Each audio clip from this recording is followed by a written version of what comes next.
what happened last time because it has been over a month and Helera wasn't even here last time. The last video ended when the monsters attacked. It didn't cover any of this. Yeah, they attacked, some of them got murked, now here we are. Storgé's right next to me. He's very hard to see because he's brown. What's that supposed to mean? Hello, sir. Come on. Don't do this to me. I'm blast. Yeah, it's low-hanging fruit, bro. I gotta. Luckily, it wasn't a lot. Oh, is that guy dead now? She's still standing. But barely. She's not too appreciative of the 3 damage you just dealt her. So you summon your spirit guardians.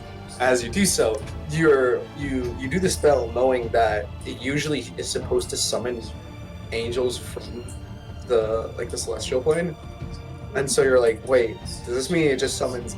And then you just see 3 random angels pop up, and they're just like friends of yours from the ancestral from the celestial plane. And they're just like, I what it do?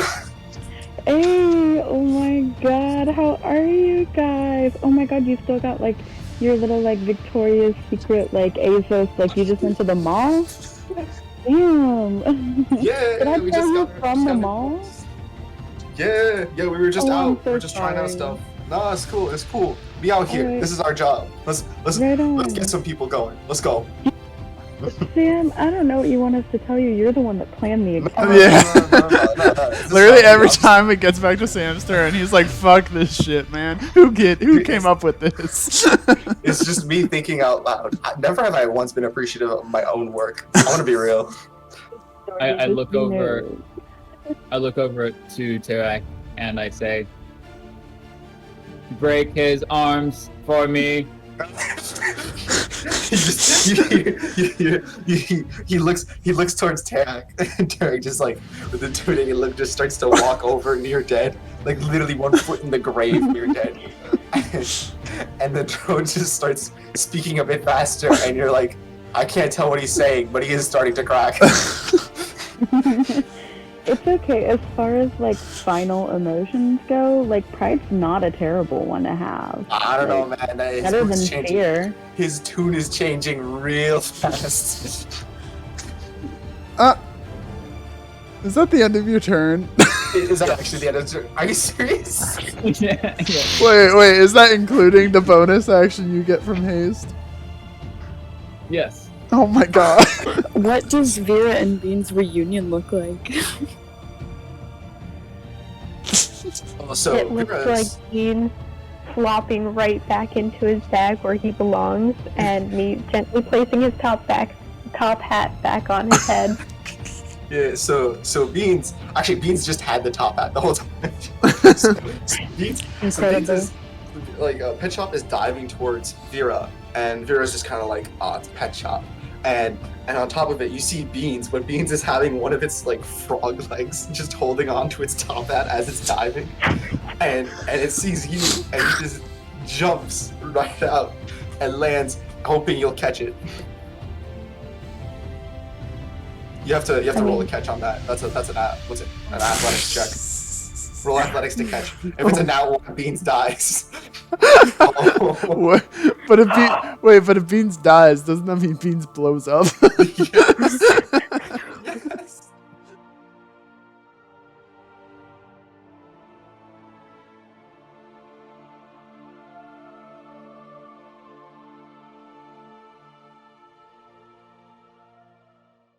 What's the sitch? All right, who dying? Not me. So off screen, I did some mining real quick, and now I'm in full diamond. What? You ever heard that meme? Like literally every Minecraft vlogger or tutorial will be like, "Yo, I did a little bit of off-screen mining, and now I'm in full diamond gear." Sorry, I don't watch a lot of Minecraft YouTube. It's a fucking meme, dude. I don't. I don't look at memes. So. Yeah, I don't go on the internet actually. Yeah, sounds about right. We got to get that turn order up here. Fucking turn order. All my homies hate turn orders.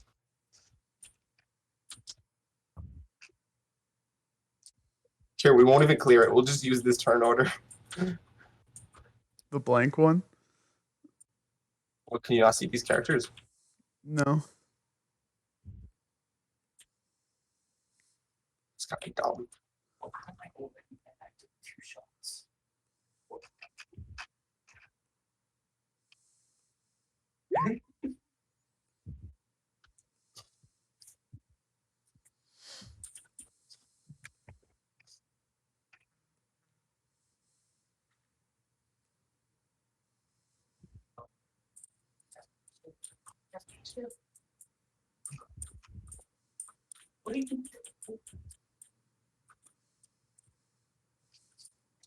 Alright. Let me pull out the actual image. Okay.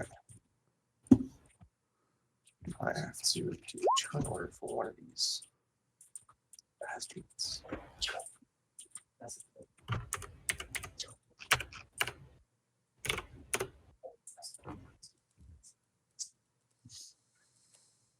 Can I roll initiative for this person? It doesn't matter what the. There. No, I did that. Right. It won't show on that. It's token by that.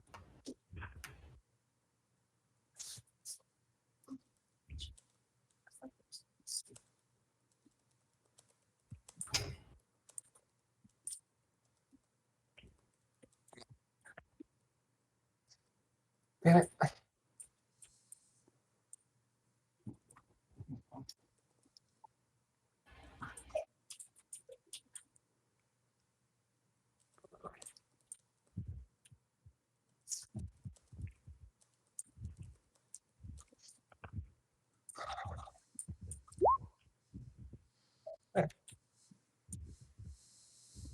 And then I'll do the one for Zyll. If everyone else could load themselves back into the initiative.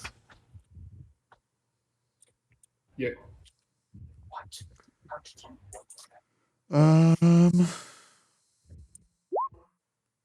Ah, shit.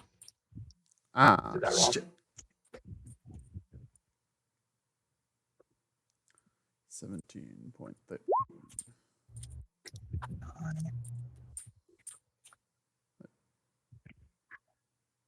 Storgé's was an 18, 16. Terrac was a 17, 13. But yeah. Helera was a 10. What? I just want you guys to know that one of the last things I wrote in my notes from last time was, "Oh God, oh fuck, Terrac is gonna die," but I wrote that 3 separate times. Hey, I'm doing fine now. I've only lost like a total of like 50 health in this entire encounter. And still alive. And I'm still alive despite only having a max of 30 HP.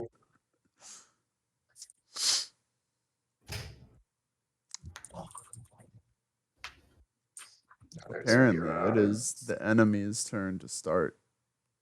Yeah, hold up. I got ally phase. I got you, and then where's Bay? Bayless.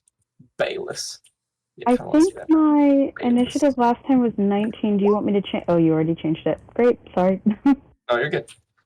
Bayless. Oh, I guess I have to. Oh, never mind.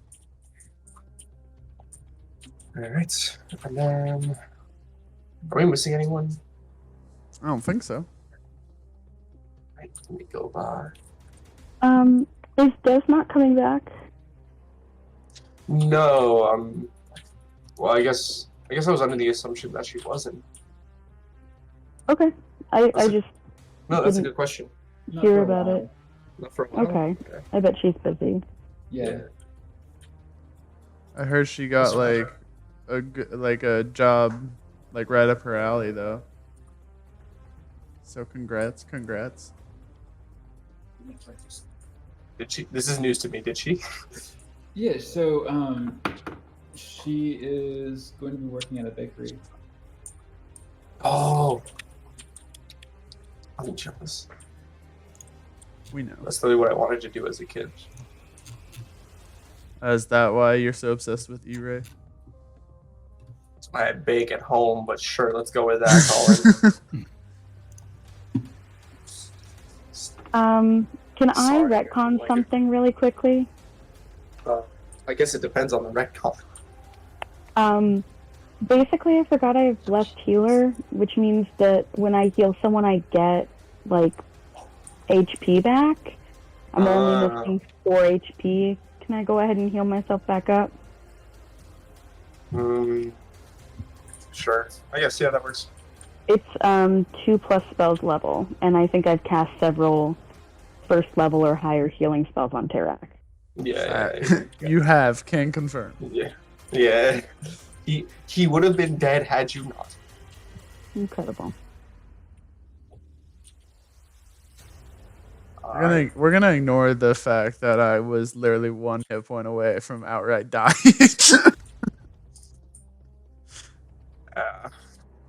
Like in both senses of that word.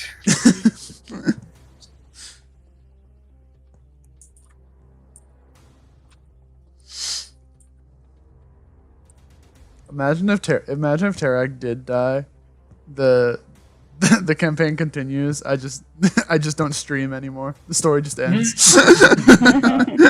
You would be even wilder. You die, right? And then your dad comes in and does necromancy.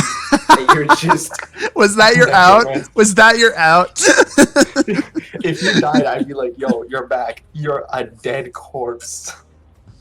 And you know necromancy. Would love that for me. You're a necromage. You are straight up a necromage. You could be a necrophage. Yo. Isn't that like a thing that eats dead things? Yeah.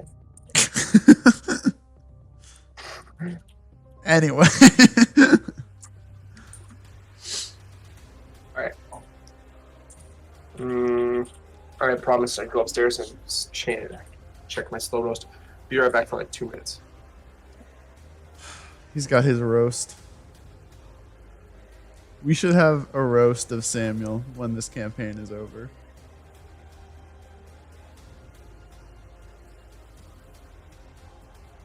That seems mean. I'm down.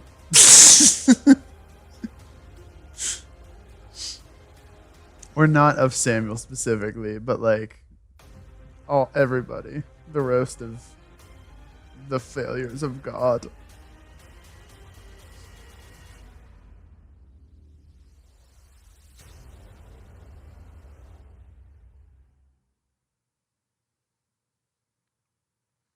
Oh, I have to.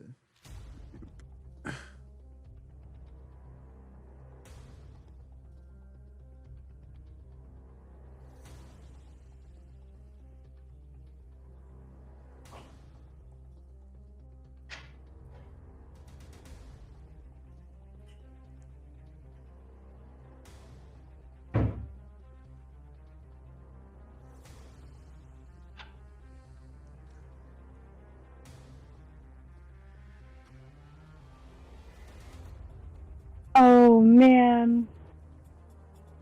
I'm so sorry, Terrac. I could have been healing you a lot more. I kind of forgot about all of my features.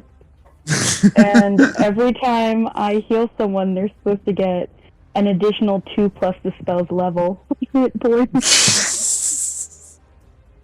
Alright, so we'll just say I'm at full health. No.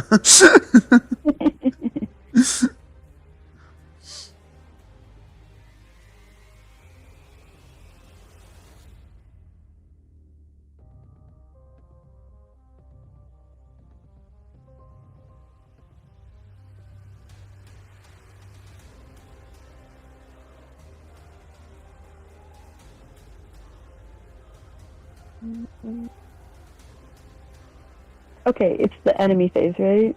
Correct. Great. Is Samuel out of the room? He's checking on his roast. Oh, okay. Incredible.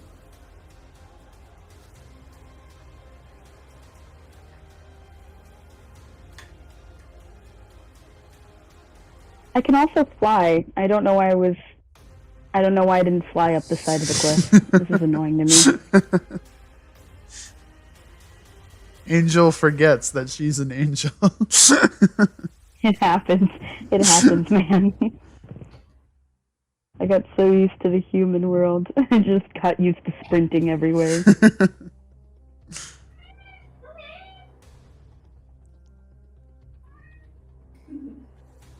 that a cat? Well, you.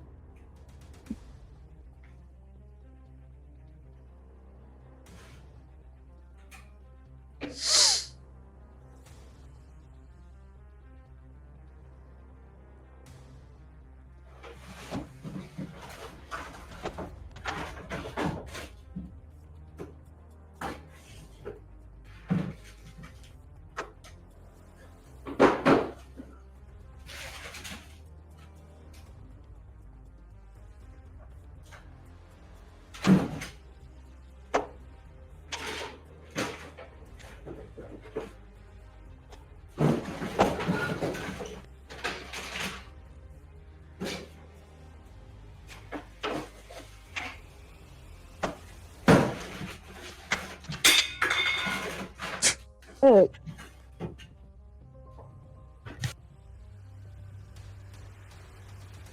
Sounds like Josh is doing some spring cleaning.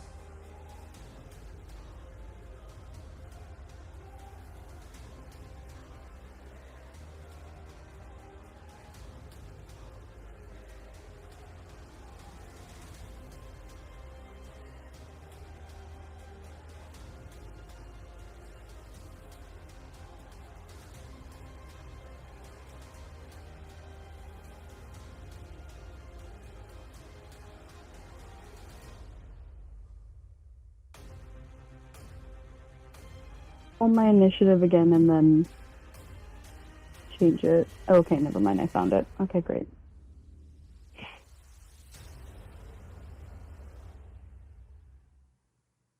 So how's everyone's day been? Doing all right. A little stressed over starting teaching tomorrow. You got your classroom already? I think so. I can't think of anything else I would need.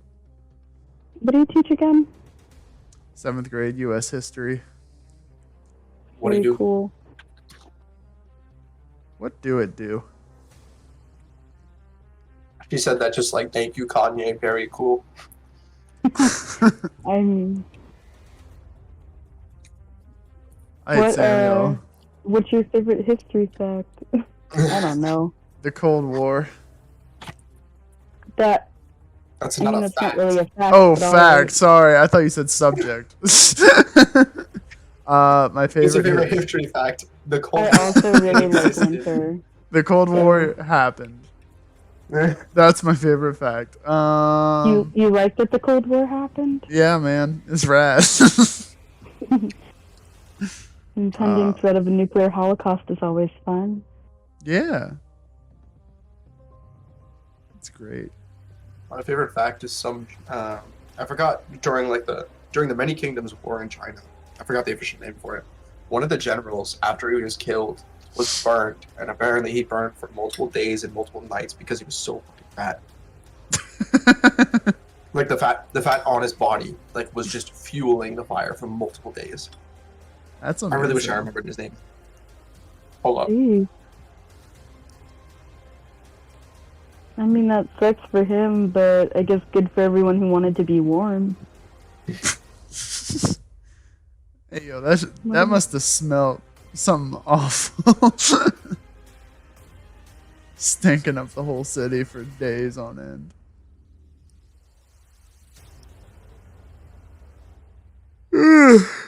What about the rest of y'all? Anything fun today? I've been applying. Like, you've been, like, applying yourself? The jobs. Sorry. Oh, radical. Yeah. I mean, Kinda you know, dope. that too. I've been applying myself. Hell yeah. Kind of jobs have you been applying to? Engineering Grad school ones. still? Nah. I'm Or- yeah, I have to finish undergrad and then get a job and have the job be like, yo, we'll pay you to go to grad school. And I'll be like, You're bet. so right. Also, I forgot to tell you, my old boss is not taking any more research students for a couple of years, so Yeah, that's all right. it happens. Thank you for asking. Well, that's very nice of you. Yeah, no problem. Yeah, no problem. Sorry it wasn't more fruitful. Sam, I wanted to ask you. Oh, okay. Yeah, because we're starting in enemy phase, Sam. We are. I have to kick things off by dying. What? Some of the I was gonna say the enemy that's still alive is probably likely about to die. Okay, well, cool. I just wanted to let you know that because he's starting his turn next to me, that he's gonna get hit with my spirit guardians. Thank you for letting me know. Your crewmate's about to whip him a new one. Great. Would you believe that I have 9 water bottles here and not a single one of them have water in them? Yes, because I know you. Yeah, fuck you too, Colin. Hey.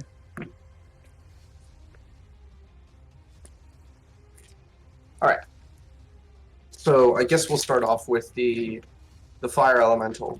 In which case, do you have to roll Sam? I'm not sure. Is it already rolled? Wait, no, I think I roll it. They're gonna make a wisdom saving throw, the fire elemental, so I'm sure it's very wise. Actually, believe it or not, fire elementals are very wise, as they Incredible. selectively choose what to burn. They're not resistant to radiant damage, are they? No. Please. Let me pull up the thing.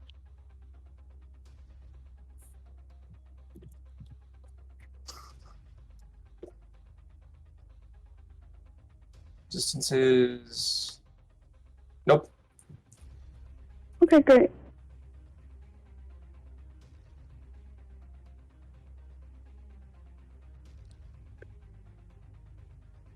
Okay.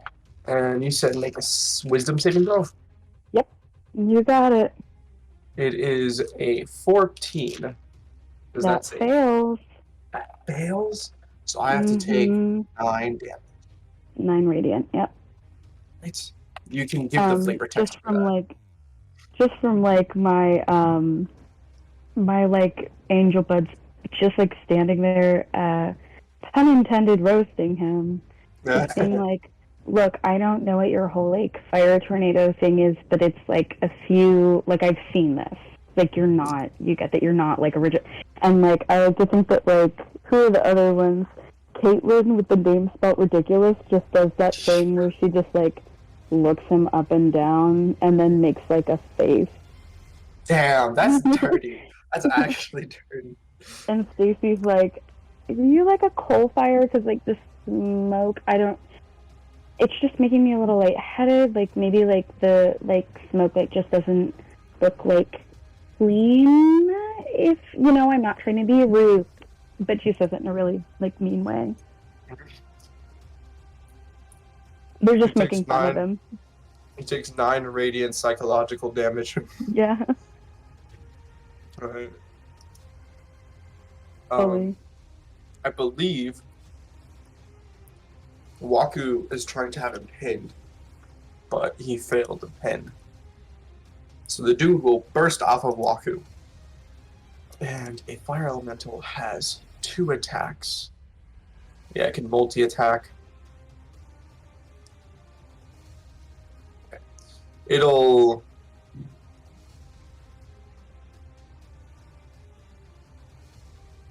spend 1 attack trying to knock Waku off of it into back into a corner. I should put some music in.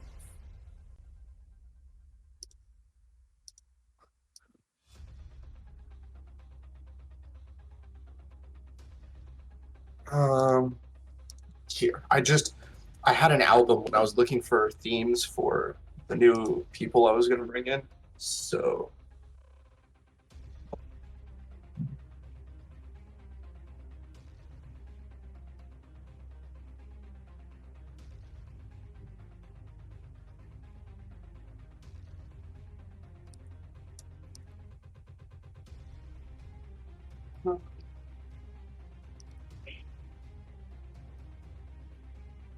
what's the dude's name?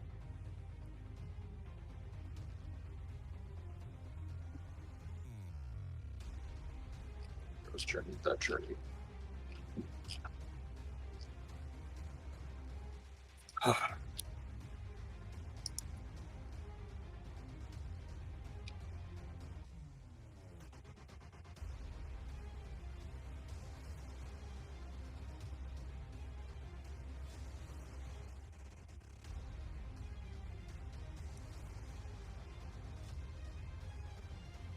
Here it is.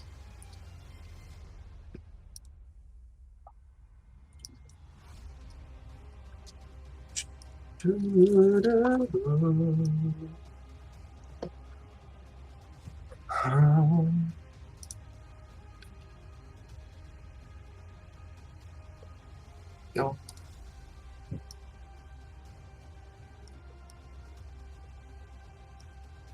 Nah, we force skip this. None of that. This is a lot louder.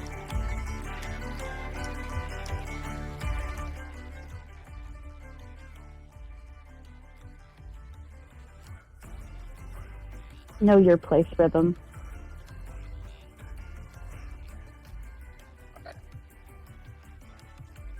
Okay. With that, he does the first strike. The first strike hits. And does. I'll just keep track of damage.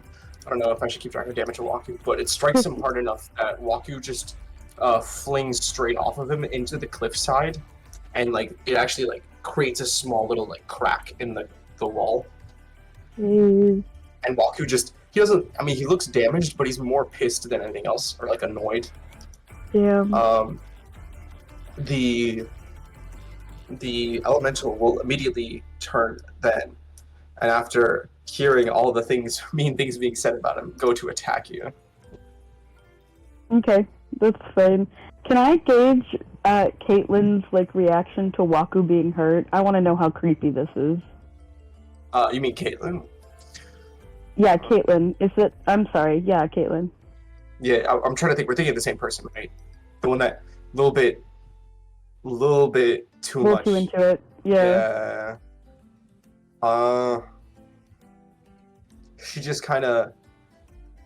She kind of goes like, she just kind of goes like, oh, and then like with her hand like approaching her mouth, she's like, oh. Dial it back, Caitlin. He's a literal god. Jesus. And she's like, yeah, but he could still technically feel it. He was banished down here. Right? Is that what banishing does? She just turns to the rest of the group. Is that what banishing does? I don't know. Why would they know? Why? I'm literally the only person here who would know about that. Wait, is that what banishing does? She just kind of looks at you. Okay, whatever, Caitlin. We're gonna have this conversation later. Suit yourself, I guess. She just kind of turns back. Oh, sorry. I was supposed to ask you. Does an 18 hit? You know, an 18 hits me. Sorry, there's one person in one group that the 18 doesn't hit, you're and good. I get very mad. You're good. Yeah, an 18 fully hits.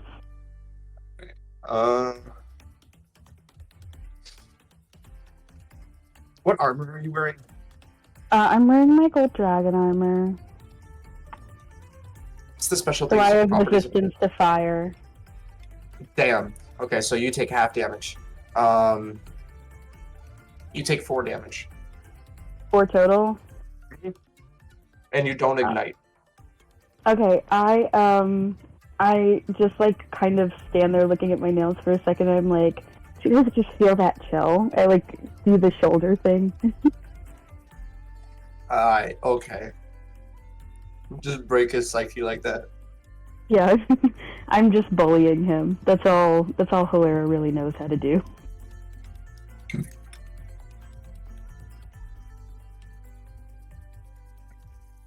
Alright. That finishes his turn. It's Wind Elemental's turn.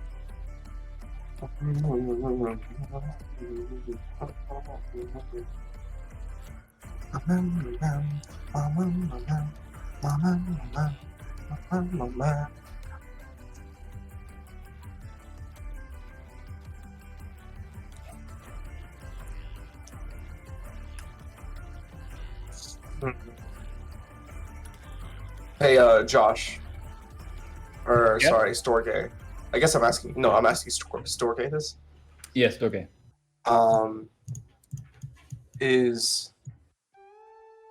Are you currently, like, in a whirlwind? No. Like, you'll know if you were. Like, I'll definitely have mentioned it. Yeah, the wind elemental for some reason just like is taking up my space right now. No, he can do that, but like it usually Yeah. does that when he's charging up a whirlwind. Yeah, But he is I'm recharged. not in one. Alright, so he'll actually just cast whirlwind. Each creature in the elemental space must make a DC 13 strength saving throw within him. So since you're within him.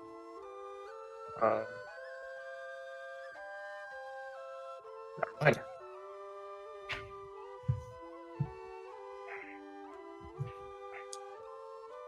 Let's see if there's anything that he. Okay. Okay. If the saving throw is successful, the target takes half the bludgeoning damage as flung or knocked down. Okay. So I have to. So you're not flung away and you're not knocked prone, but you take half damage. Okay, So that's 10 damage. half of 10 or No, 10. Like it was 20. 10. It's bludgeoning damage. Oof.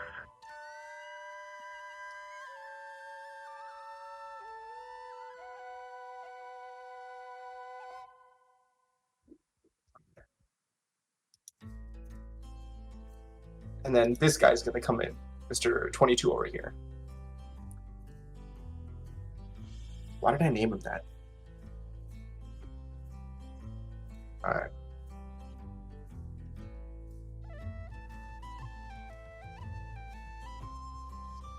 I think so. In my notes, it says you were directly attacking, but he was being. Did you nearly break a bone? Storgé. I think I broke his arms. Oh. Yeah, that makes sense. Okay.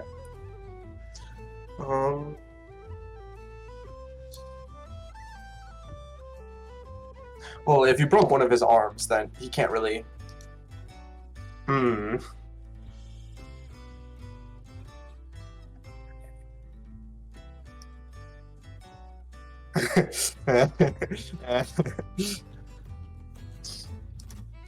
Here, Storgate, can you just answer the question? Did you break one of his arms?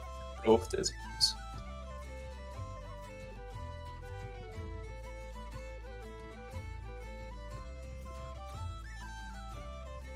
Because I think you broke one of his swords. Yeah, you broke one of his swords. I think you also broke a bow.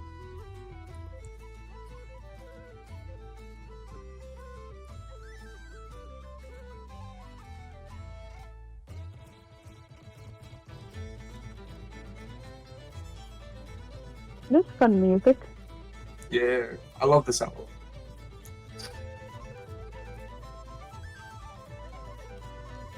Okay, so the man can literally only do a single sword strike because he has just one sword remaining on his non-dominant hand that he draws.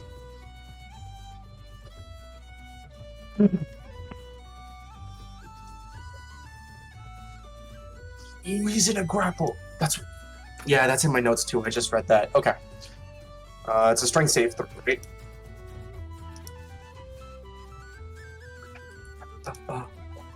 Dex save. All right.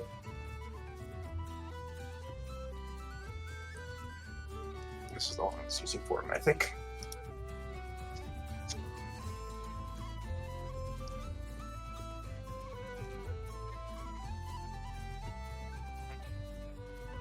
I guess he's still in the grapple and cannot attack.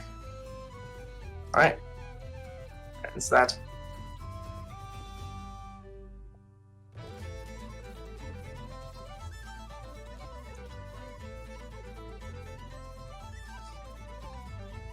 Alright.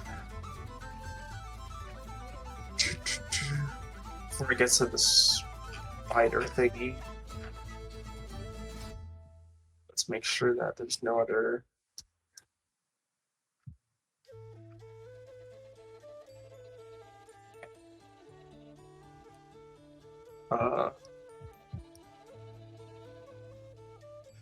So the spider, as I mentioned before, it was just a black swirl of goop, right?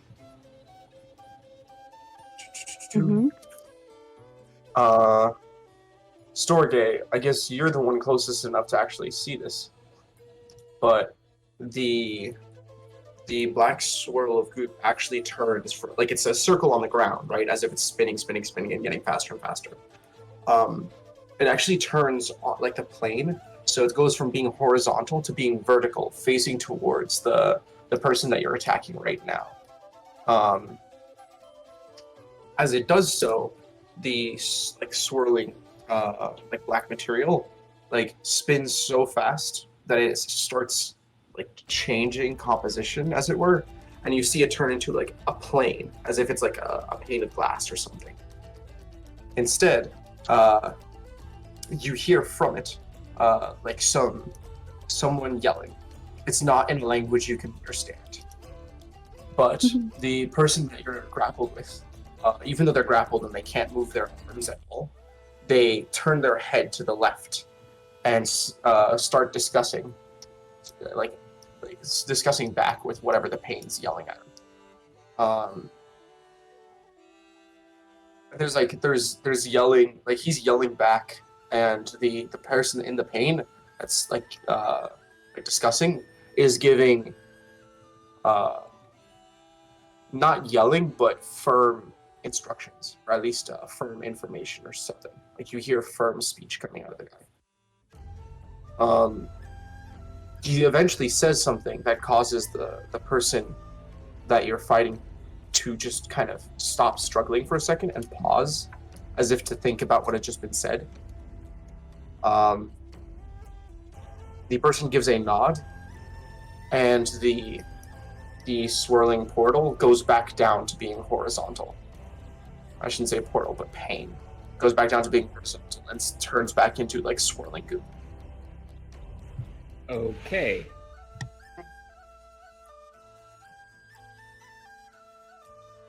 With that,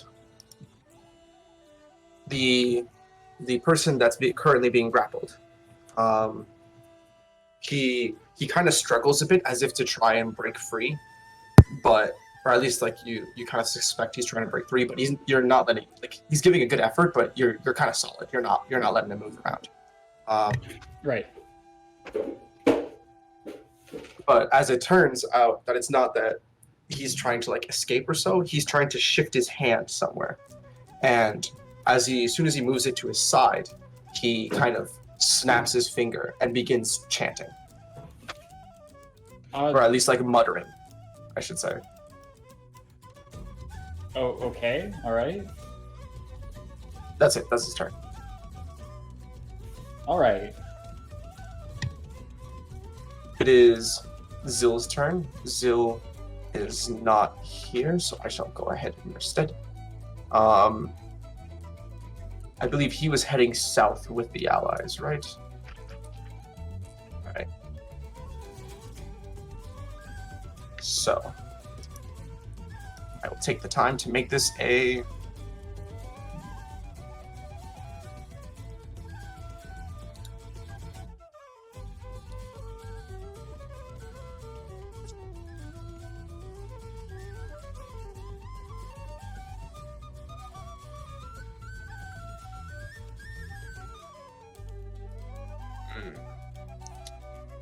Okay. He will go up to this rock. Or at least he'll make an attempt to go up to this rock.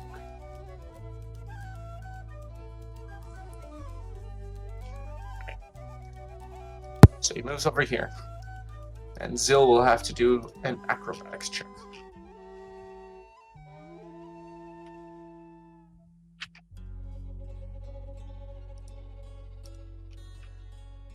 Ooh, solid. Succeeds wonderfully. So he just leaps over and lands stilly onto this rock. I guess.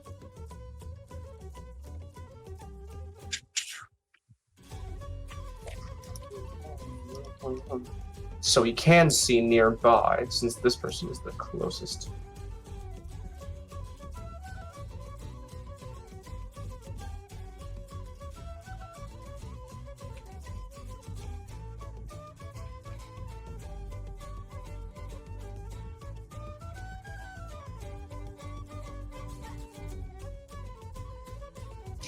I'll send both of these to the Chokin Lair.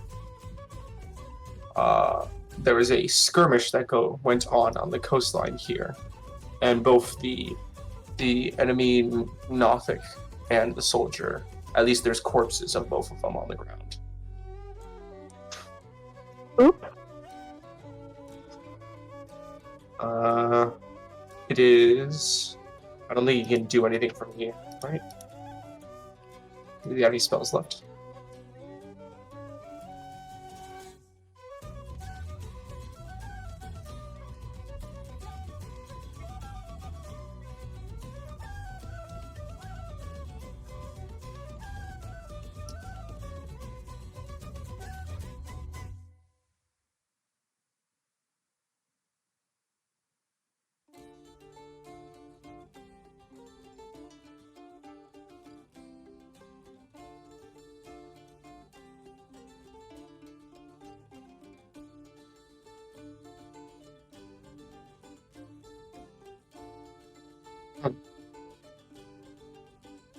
I guess he will cast Unseen Servant.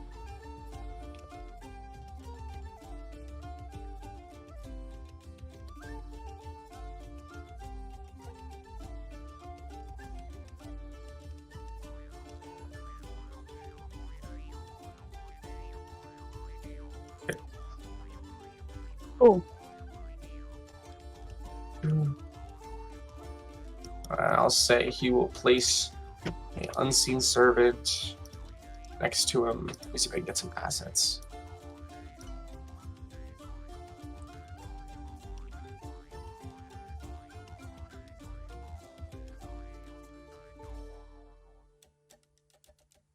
I guess the goal is you can't see the servant, but like something to make it.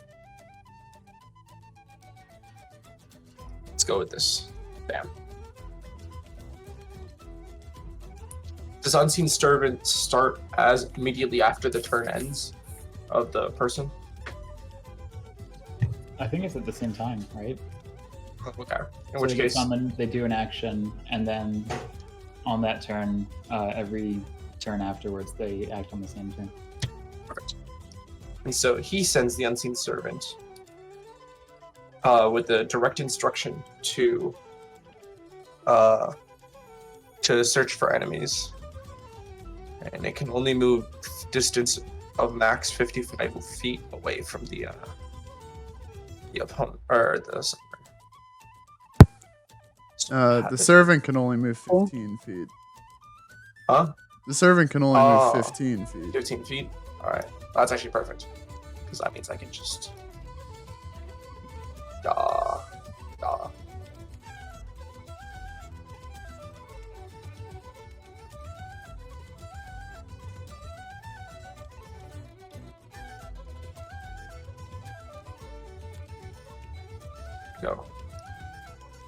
And ally phase. So I'm just doing all three of the phases I'm supposed to do now. That's good, that's good.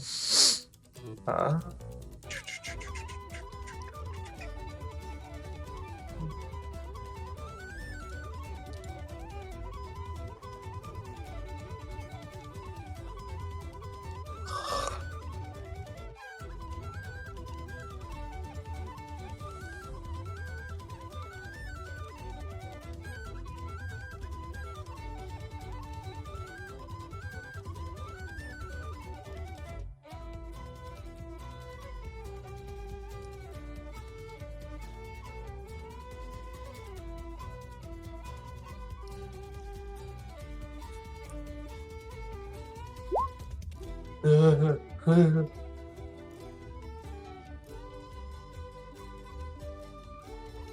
cool. That's cool. Let's say. Which case? So, Bellis will turn, continuing to do reconnaissance. Will run up to the ledge here and try to leap towards the rock. She leaps for this one, makes it, and goes to run up for the other rock. And as she does the other one, she didn't realize that the Unseen Servant was cast, and since she can't see it, actually bumps into him on landing and falls straight into the water.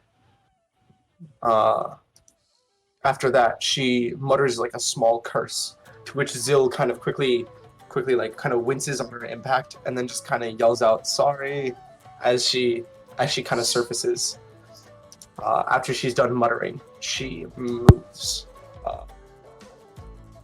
Let's see, swim speed is reduced, right? So 10th. So let's say she goes.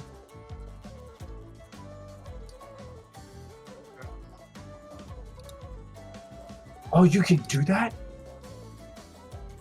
Yo, that's dope. That's cool. Okay. If you click on your icon character to move as you're moving, you can right click and it actually shows arrows as to where you're moving. This is very useful. Yeah, as long as you have them held. You can right click again to like make them. That's really nice.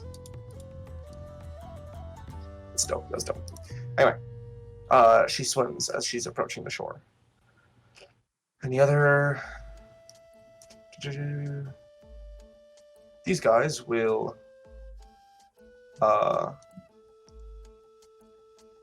they will kind of yell at each other for communication. Anyone want to, I guess, no one's nearby enough to roll a perception check on them to hear what they're saying.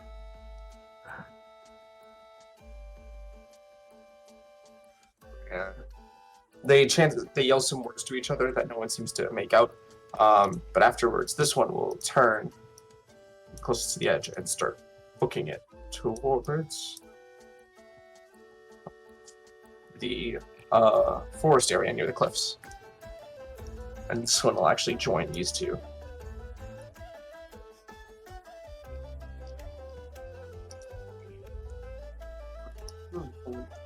To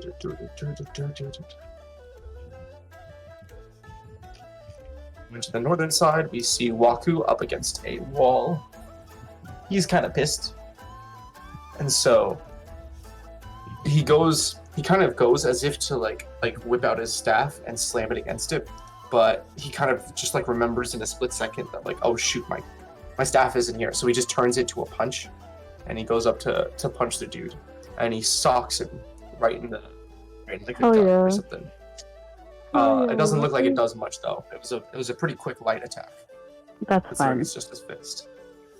So there, that.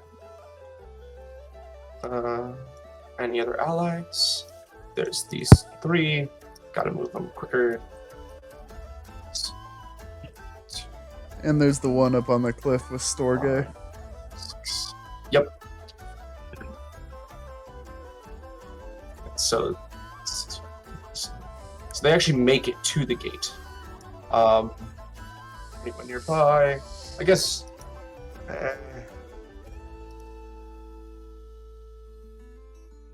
You hear some like indiscriminate shouting here.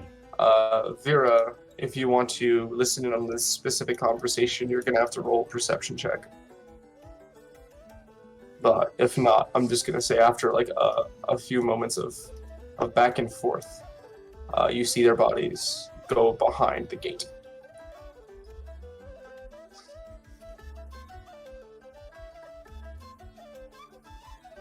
For this one, she kind of picks up her mace and kind of proceeds to just strike at whatever seems to be holding the automaton down against it.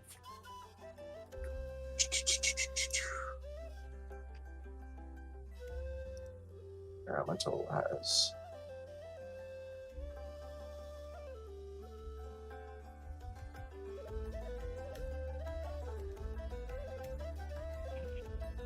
Is that? Okay.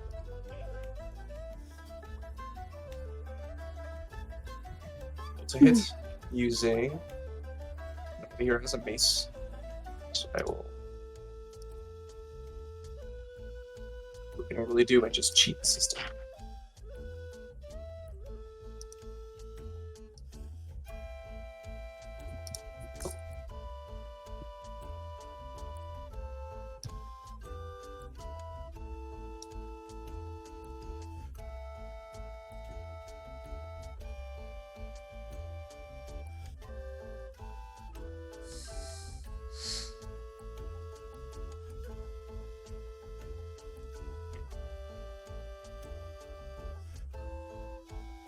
Attack. So she kind of runs up and attempts to attack the creature of air with her mace, and the first one just kind of phases through it. Upon realizing that there is no physical body for the creature, you see her just kind of draw the mace close to her chest, and she mutters a small prayer. And the mace kind of lights up a bit. This time, drawing back from like a backhand stroke, she slams another attack onto the air elemental. Oh shit! I love this song.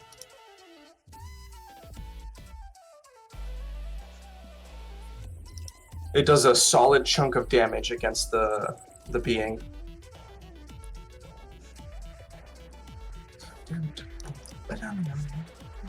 It is Helera's turn. Alright, cool. Great. I am going to... Terrac, where's your health at? How concerned should I be about you? I'm at 17. You're at 17, and Waku got thrown against the cliff just now? Don't worry about him. He's already healing up. Like you see already his wounds starting to heal.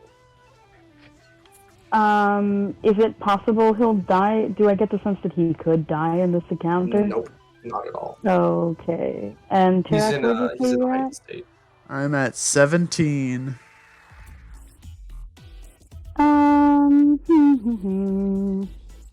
This is concentration. Sorry, I need to keep my spirit guardians. That's valid. I think it's more pressing to focus the attack and just do them in. I think I'll manage. Given how long it's going to be until the enemy's turn again, I think you should be okay. Great. Actually, no, it's just you and... Oh no, I'm sure Terrac can land a solid spell. Just be like, yo, undead. Oh shit, sorry, I didn't mean to... Oh, fuck. I didn't mean to do all that. I will, though. I guess. Go for it. You're technically at advantage since Waku's right behind him. Oh, great, yeah. So I go to hit him. Does a 19 hit? It doesn't. No, it does. It doesn't? It does. I'm just messing with you. Okay. Great. And I think... Did you cast Spiritual Weapon at 2, I think? Because you didn't take any of my 3rd levels. So, 7 force damage. Yeah, I always cast it at... I did cast once, and I cast it at the 2nd level, I think. Yeah, so it's going to be 7 force damage. And then I am going to... go ahead and hit him with a guiding bolt. A cute little 2nd level. It hits. Do you say cute? A cute little 2nd level guiding bolt. Jeez. So that's gonna be 20 radiant, 24 total. Ah, shite. Okay. So you just kind of. So after you kind of like there's the people around you, right? Like the. Sorry, were they not supposed to hurt him? Huh? No. So the Guardians are like around you and just hyping you up and throwing insults at them. And then with your concentration, you just kind of spin your spiritual weapon right back in front of you. And it like you do it so fast that it nearly like clips one of your guardians' like hair. And Watch out, they're just like, Caitlin, might get hurt. and she's just like, "Watch where you're swinging that thing." And then you go to like swing at it, and it lands it solid in the like shoulder, just like sinking deep into his shoulder. One of your guardians, I don't know which one specific. You can choose whichever one. But maybe. Yeah. But she's just like, great. Sleeping.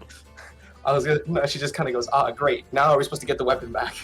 And then you cast guiding bolts and just blast it square in the chest with radiant damage. And Can I say that I channel the bolt through my spiritual weapon and be like, get it back? Yeah, you can totally do that. So you just kind of concentrate your spell on the spirit weapon itself, and you just see like a huge blast, like just emanating from the center of the weapon, that just disperses the fire elemental in its entirety. Like it just bursts away as if wind just blew it away. And the weapon just drops to the ground. Cool. And it is dead. Great. So I say, Storgé is probably fine, but should we go like try to help him out anyway? How are we feeling about that? I don't know who answers it, but one of them just goes, "Oh my god." Oh, you're talking to your guardians. Never mind. That makes it even more hilarious. She goes to talk to the guardians, and you like chime in thinking she's talking to you as well. Oh my god, that's funny. Okay, I'm going to go ahead and take my movement and start moving towards Storgé. And what do you say, Terrac? First. Oh, sorry. I'm like, I don't really need to go. I can attack them from here. Yeah. Okay. Bye, she just goes. As you go away, one of them goes, "Damn, see, look, you're already thinking about him for you. Man, what would they do without you?" And the other one goes, "Can you believe he just kind of interrupted the conversation? Like, are we not visible to him? Like, is that what it is?" I'm sorry, who's talking? I didn't really hear. No, I'm saying you can choose between the two. I can choose between what two? So one of them says, like, "Damn, look at you helping the humans out again. Where would they be without you?" And the other one goes, "But for real though, did he just interrupt us while talking? Can we just not be seen by him?" Oh, Terrac, can you see them? I don't know. Can I see them? I think you can. I think everyone can. Yeah. Okay. Yeah. So in that case, they can technically see you. Do you respond that to them? I ignore it, pretend it didn't happen. I mean, I was talking to them. Yeah. That's fine. Yeah, it's fine. Alright, go ahead. Yeah. I'm sorry. I guess my audio keeps cutting out. I start to move towards Storgé. And let me just double check that was the right amount of distance. Nope. I'm gonna move myself back a square. And then that is within 30 feet, no? Yes, great. It's like the 30 feet is basically almost near vertical because of the cliffside, but yeah. Yeah, do you want to hear a fun fact that I realized while you were checking your roast? My what? No, my roast. Yeah, okay. Yeah. I can fly. I just forgot. Oh yeah, that's true, isn't it? Yeah. Yeah, I could have. I really fly fucked up around there, on those or- stairs for no reason. Well, Yeah. that's all I can move this round. It'll take an action to get my wings out.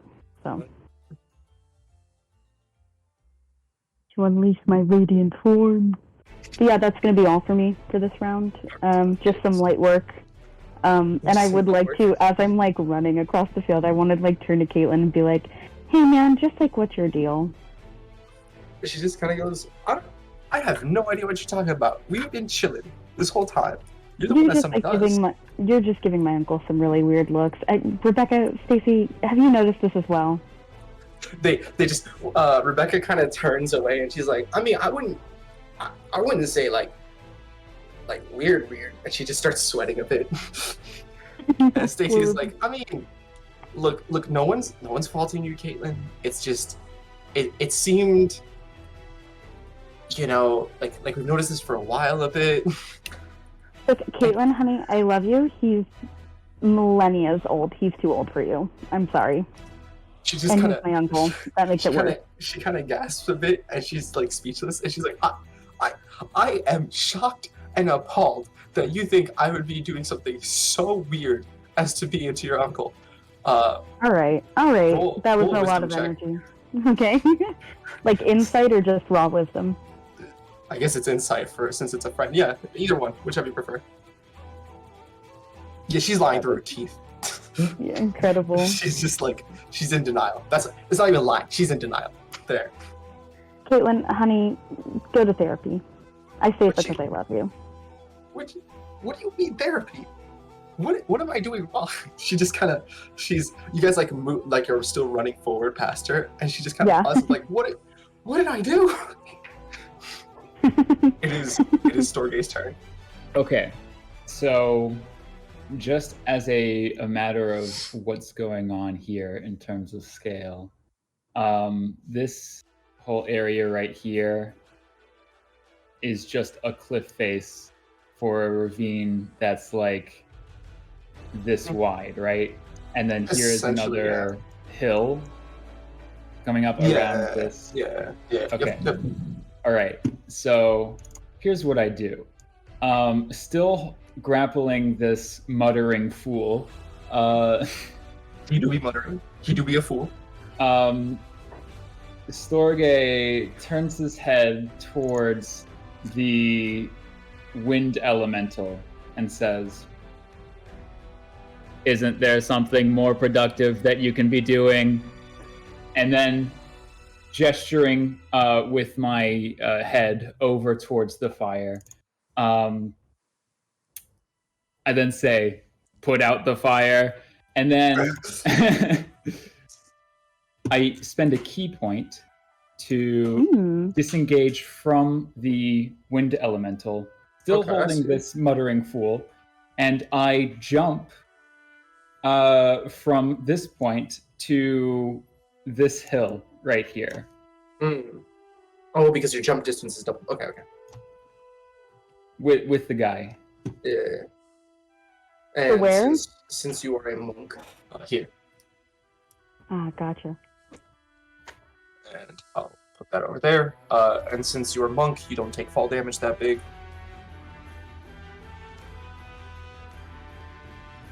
Is that it? Yeah. Oh. Okay. Can I like land using the guy I'm holding to sort of cushion my fall? Not to like kill them, but like injure them more, or like. Considering you are 400 pounds plus, I'm going to say that if you do that, you're killing him. Okay, I won't do that then. Aww. You're going to straight up mark him. But that does distract them from whatever spell they're trying to cast, right? He just kind of So since you jump, right, and you're basically falling off a cliffside to another hill, he's continuing muttering, and his muttering like kind of picks up as you leap, and he kind of mutters, and his mutters quickly slow down, realizing how long it's taking for the leap to stop, and he looks around. And he's just like, oh shit, but like in a different language. Like you don't understand what he said, but you know for a fact it was basically the equivalent of oh shit. Okay. And you slam down. And as he like takes a quick breather, he kind of like frantically tries to like get back to where he was in the spell, and he continues muttering. The spell appears to be slowed a bit.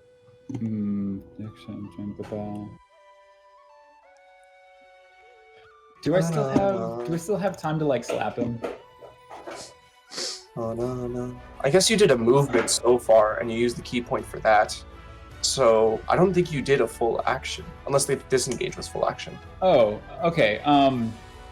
No, that's as a bonus action, and then I did my movement action. So I'll do as my standard action.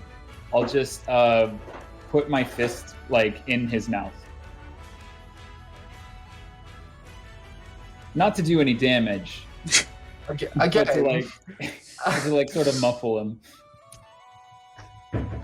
do you want to describe it a different way? Because when I hear put my fist in his mouth, I'm like, okay, well, he's not full mouth open, so that's gonna make a like put my hand in his mouth while they're like talking, sort of like squeeze it in, and then form a fist to sort of like make a wedge. He's chubby bunny. He's chubby bunnying him. That's all. Yeah, but like he's a robot. That's not gonna be like here's some like cloth.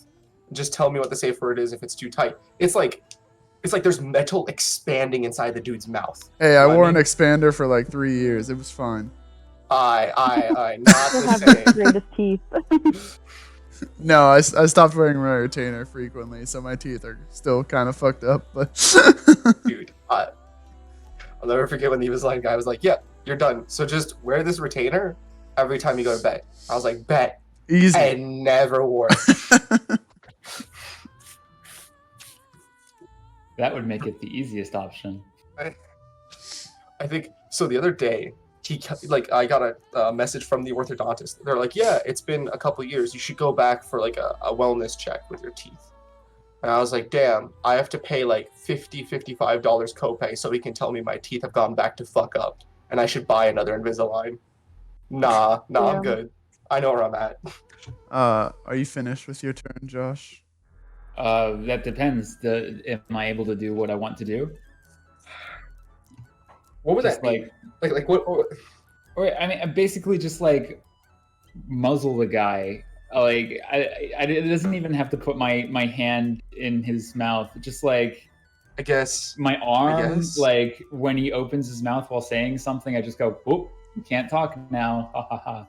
You just pinch his lips shut. Okay. Ooh. I hold one hand on top of his head and one hand beneath the jaw. He's about to be like, dog, my neck's about to be slapped. And you're just like, no, I'm closing your mouth. Before he does that, would I have been able to... Is it possible I know the language that he was speaking? What languages do you know? I know Orcish and Abyssal in common. Is it possible I know? Did you say Abyssal? It is Abyssal, yeah. I speak that as well. You understand that as well? Both of you? Mm-hmm. Yeah. Fuck. Alright, I bet. And since you're close enough, I guess he's muttering, but fuck it, if you actually know the language, I guess you don't have to perceive it. You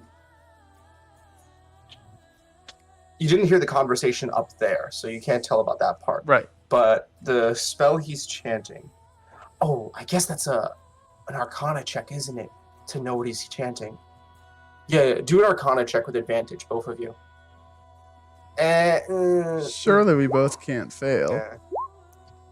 Oh. With advantage though, so I know, but still. Yeah, But still. Why did I open my mouth? Hold on. I was gonna say I didn't plan that, but like literally, how could I plan that? Oh, okay, you're already doing it, Samuel. Yeah. Great.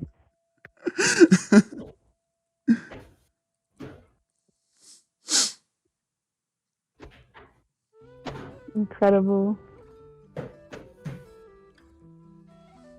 That's destructive.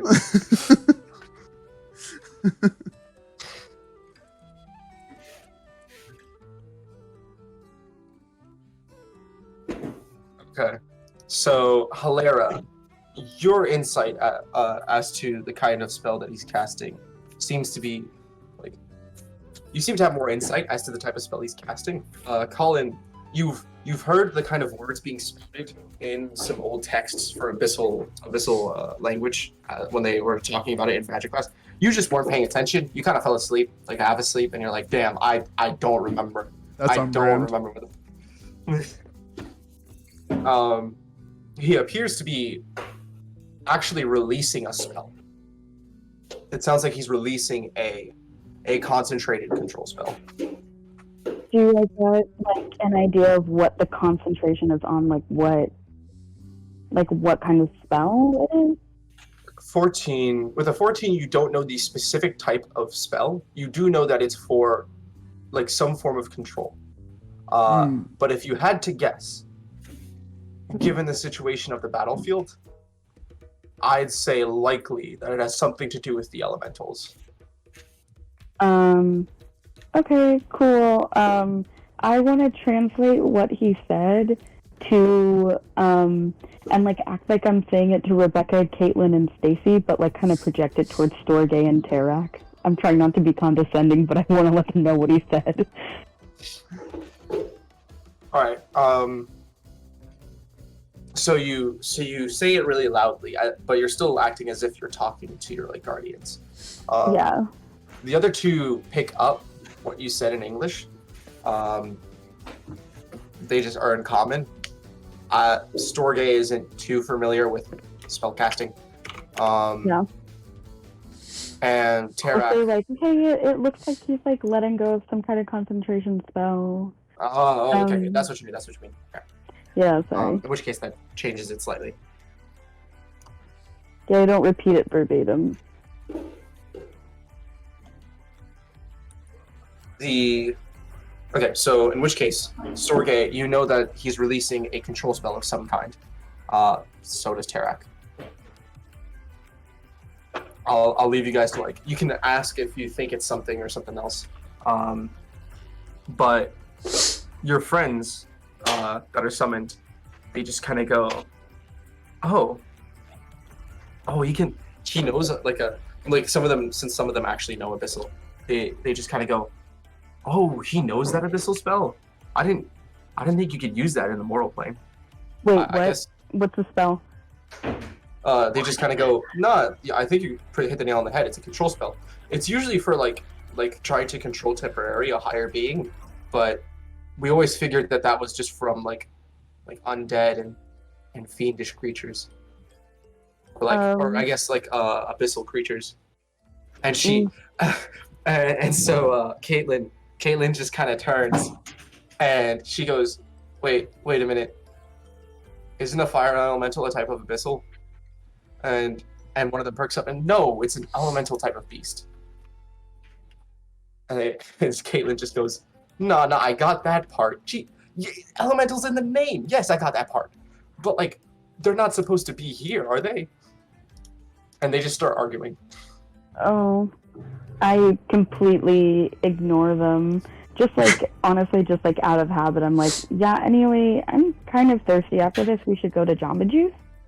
Or maybe Starbucks. I'm mostly talking to myself. I don't expect them to hear me. There's a Starbucks in the astral plane. Fine, whatever. Yeah, that makes celestial plane. Yeah, that makes sense. Yeah, in the celestial plane, it's called Bucks, and it's on like an actual star. Yeah. There's also Cloud Bucks. Yes. I'm just trying to think of what Jamba Juice would be. The same. You just see a straight up like a franchise Jamba Juice. It's just there with like minimum wage workers. They're all mortals. Yeah. They don't know why they're there. Yeah.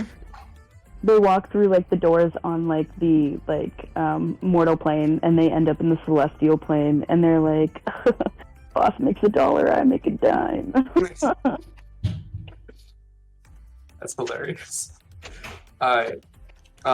Anyway, I just hope that the spell is not a verbal component, because their mouth is shut. Yeah. I'll try to roll a dex or something. I'm gonna see if you can just try to like move his head away from your fist, just kind of weave and bob. Oof. I don't think it'll help much, but I can try. 7. He weaved and bobbed. He's nope. Okay, you win this time. Also, it may not be the worst thing.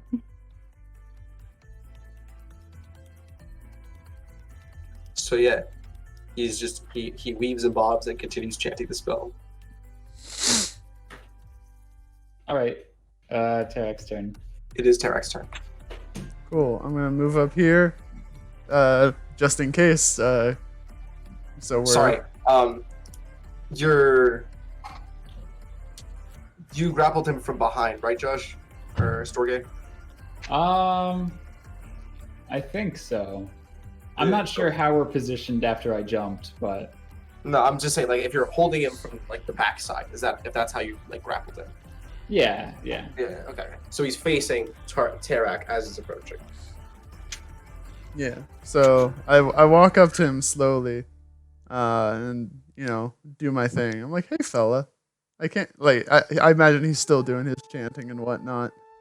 And I'm like, I can't help but notice that you're casting a little spelly spell there. How do you think that's going for you?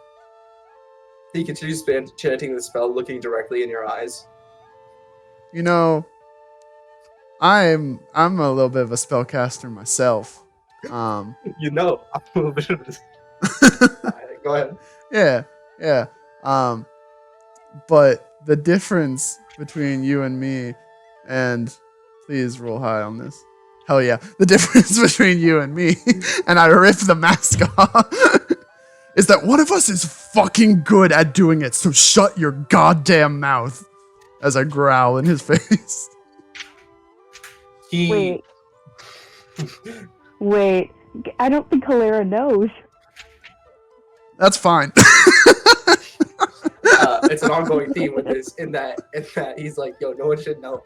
And then he removes it at the most inconvenient time.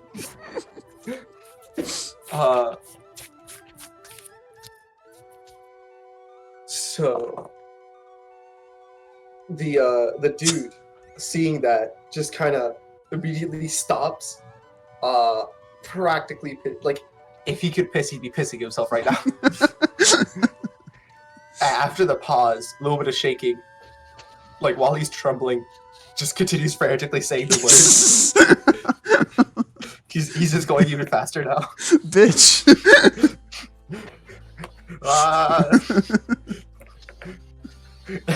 Here. I can't speak his language, and he's chanting. But if he wasn't chanting, he'd be going like this.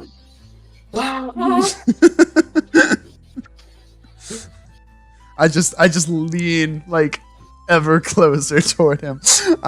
Yeah, he's chanting faster and faster, and then like leaning his head away from you. But he can't because there's a robot behind him. Yeah. He's just like he's just trying to move his head in a way that won't get like touched.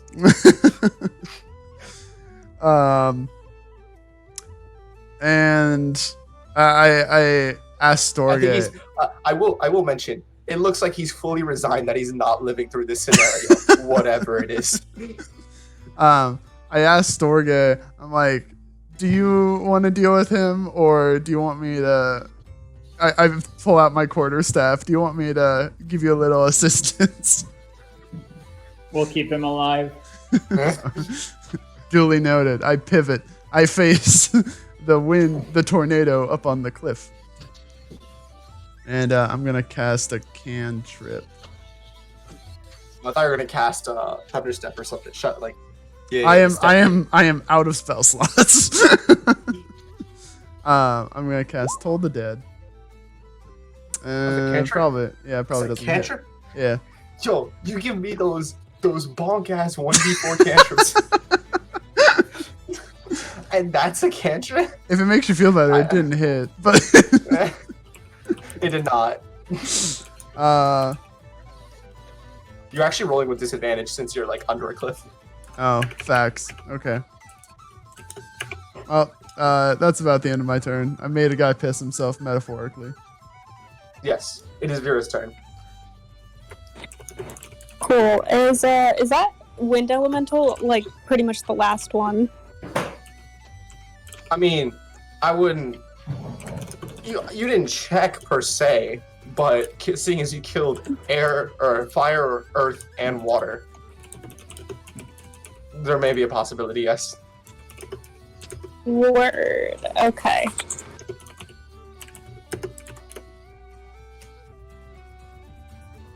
They're asking what the people around you are doing because I forgot to move these two. God damn it. I knew I forgot something. That's fine. It's too late now anyway. This one's heading down south. I'll just move it 60 feet. She shall move 60 feet. There you go.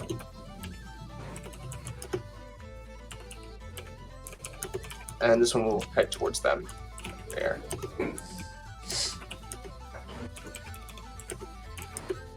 You know, I guess I'll head back towards Terrac and Helera. So, Yeah, you can go. Book it. You got 60 feet of Yeah. movement. oh wait, I think 60 feet is actually right there. Alright, I booked it. You can hit this. All right. Yeah, I believe. Throw an arrow there. Can I? Can Shoot you read? 60 feet?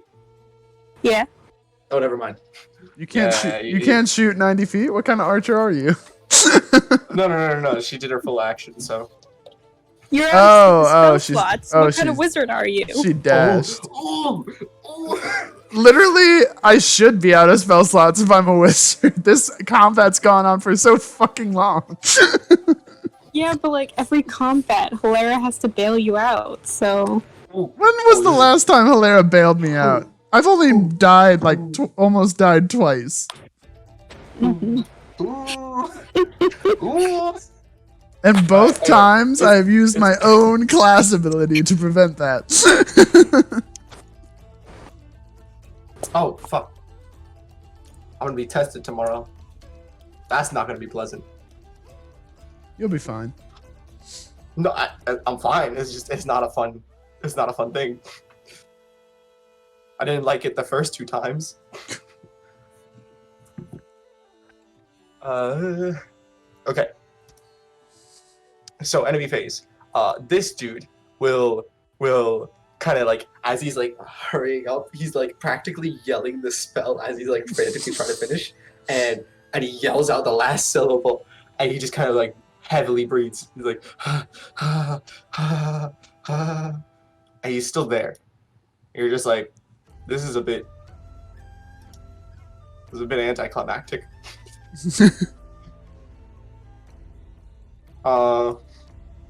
As he does so, this dude over here, he just kind of pauses, and he sees that you guys went down there, so he immediately goes to like fly down. He just kind of stops, and you see the tornado just turn around. At least the whole figure, or like whatever is a figure of it, and just start looking around. As it does so, it'll like start, I guess, floating, walking, whatever, drifting over to the little goop area here. As he does so, that does enter and leave an opportunity. So Mace Girl will hit an attack. Finish the job.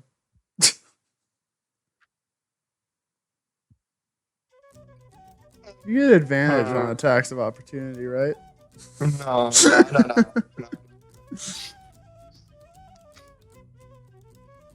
Can you do 2 attacks? Or 1 attack?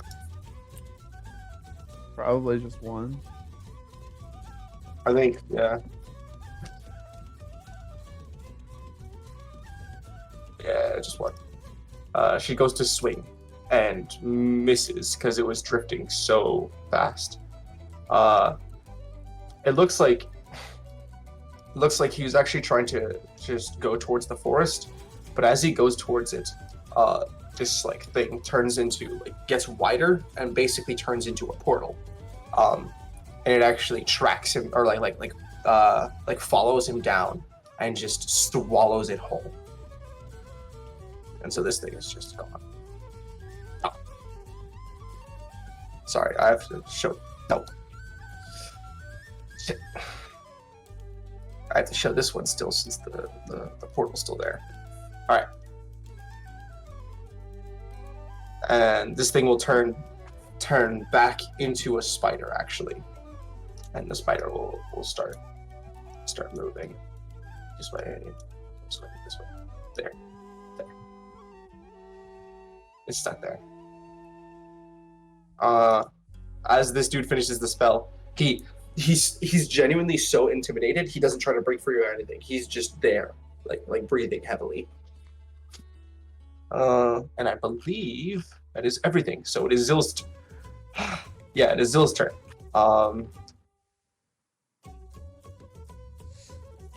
He will do an acrobatics check to get to the other side. Actually, he'll have this thing do an acrobatics check to get to the other side. I don't know how to have it do an acrobatics check, so I'll just say it succeeds and it goes over. This is 5'10", goes down here.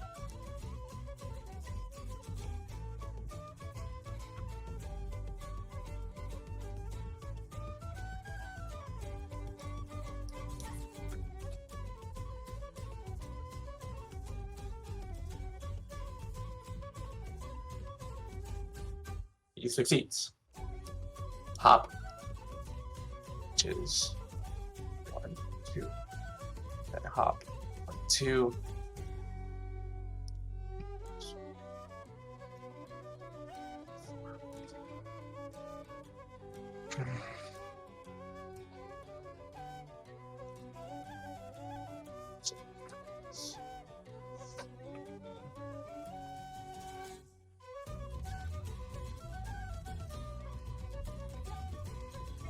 To 10, 20 feet. Okay, so he went 20 feet.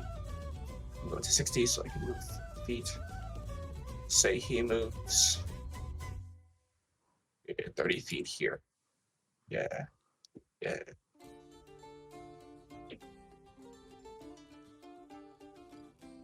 Here. With him approaching here, you can see other stuff that's happening.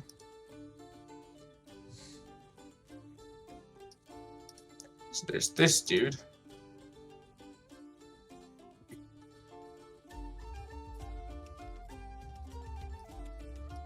Along with these 3 corpses.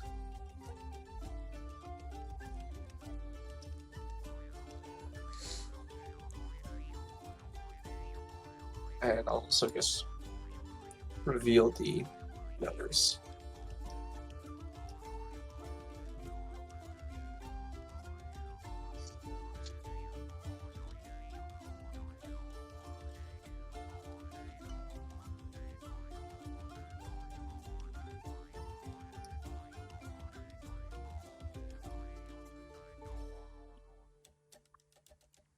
There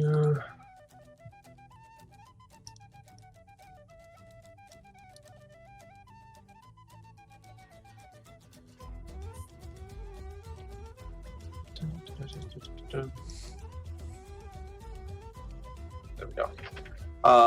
He just sees like a field of dead bodies and stuff. Of the note, there are 2 that are right on the campfire as it's still burning. So there's a soldier and a Nothic just burning in the campfire.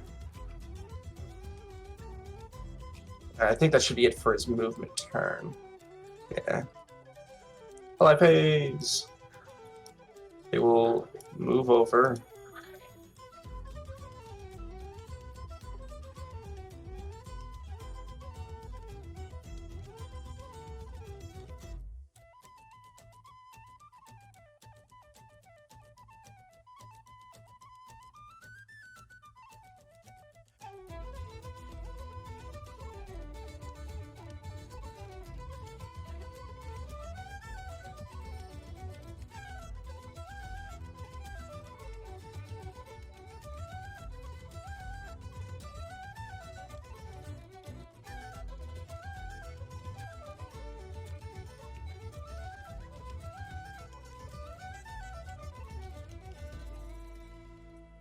Sorry about that. What was he saying? Oh, yes, her. She will move up to here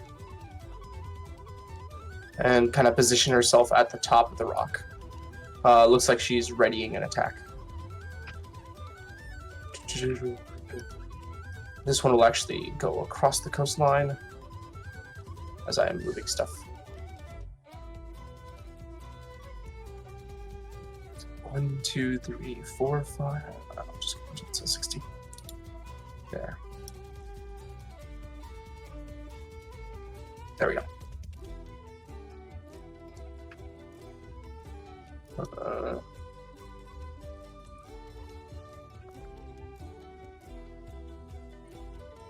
Guess it doesn't really matter too much how these ones behave, so just move quick. 2. I guess the most important one is Waku. As he sees you, Terrac, and Storgé,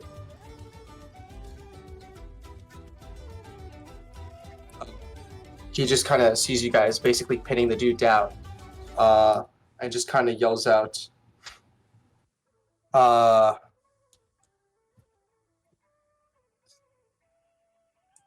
he attempts to yell out, "Hey, don't kill him, we need..." Oh, you haven't grappled. Well, keep him pinned if you can. If he can. Yeah. This is Don't I yell back, don't worry, he's scared shitless. He's like, pretends not to hear. he's like, good. Knew I could count on you guys. He just kind of floats up in the air. Like, I shouldn't say floats up, that implies that it's like slowly rising in the air. He kind of like, he places his feet on the ground for a bit, like as if he's charging something.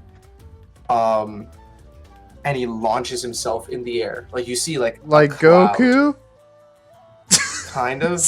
Like there's a cloud of, or I guess there's a trail of clouds and static. As if he just summoned a cloud to like propel him upwards. And he's just now up in the air, like looking around, trying to get a survey of the situation. Since technically he hasn't had a chance to do that previously. It is Helera's turn. Radical. Let me just a sec. Okay, so who is left? Storgé has someone grappled. There's that spider freak. Little spider freak here that swallowed up the air elemental. And for what you can see now, that seems to be everything. Alright, can I roll an insight check on that spider? Go ahead.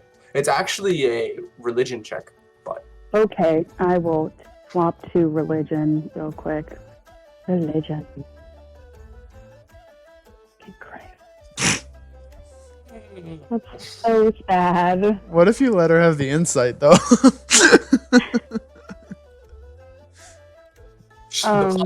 The plot must go on. Yes, you have the insight check. It's okay. Alright, so you look at it and you're like, dang, that thing swallowed up the entire air elemental. Or at least what you saw from it. You were like well under the cliff, so you saw him just disappear and the spider just kind of move after it. And you look at the spider a bit closer and you're like, well, the spider's not the air elemental, obviously. But from the same material that it's in, you just realize, oh, okay, whatever it was is probably like a portal, right? Okay. You're thinking like, okay, it's likely used for communication and transportation. But why a spider specifically? In fact, why even have it as a creature? Because the other creatures are made from the same material, but they died, right? Like when you kill them, they just kind of, their biomass disintegrates. Yeah. And so you're like, either we need to do the same thing to that so it can't transport stuff, or there's something more important about that specific thing. Yeah, I mean, off the top of my head, do I get the sense that this could have something to do with my Luki? Is that how you say it? Goddess of Forest? Goddess of Forests. It is not at all. Neutral good. Okay, never mind. Definitely, it is, whatever magic this is, it is not something you've seen from, like, celestial gods. Okay. Why the spider? Interesting choice. Interesting. So I am going to, I guess, does it look sentient? Sentient? Be Does more it look specific. Does it As to look what? like a creature that is could make a wisdom saving throw? I'm wondering if I should command it. Ah. Does it look like it would take an order from you directly if you cast like command? Yeah, does it look like it's capable of carrying out behavior that I prescribe? It's one word. Is it now? 3 letters. Say it and I'm yours. Ah. Ass. That was way better.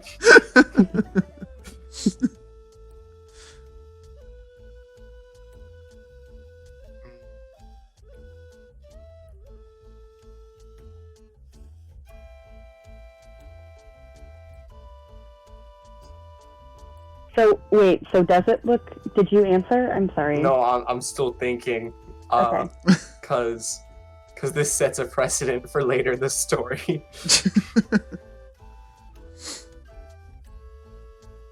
No. No, it doesn't look like I can command It looks like a Ugh. sentient creature. It looks like it's also resistant to the command, like a magical command from another. Okay, it would automatically succeed a wisdom saving throw. Yeah. Okay. Is command charm? Because it could be immune to enchantment. Maybe it's immune to enchantments. Okay, sorry, I'll stop talking. No, it's a perfectly valid thing to ask. I wouldn't. Now I do not plan that well ahead. I don't know. Whatever fits the narrative better. It sounds like it would fit perfectly. Great. I think I am just going to... I didn't want to kill it. Shoot. You can choose. Well, I guess that delves into the whole is it sentient thing, but you can try dealing non-killing damage or non-lethal damage. Can I cast a non-lethal guiding bolt on this thing? Go for it. Okay. I don't know how much damage guiding bolt does, so. Alright, so I am going to... Shoot, I really want to get over there. 15. 15. Alright, I'm gonna run on over here. Boop, boop, boop. Because guiding bolt's a full action, I'm gonna cast a... Fuck it, 3rd level guiding bolt on it.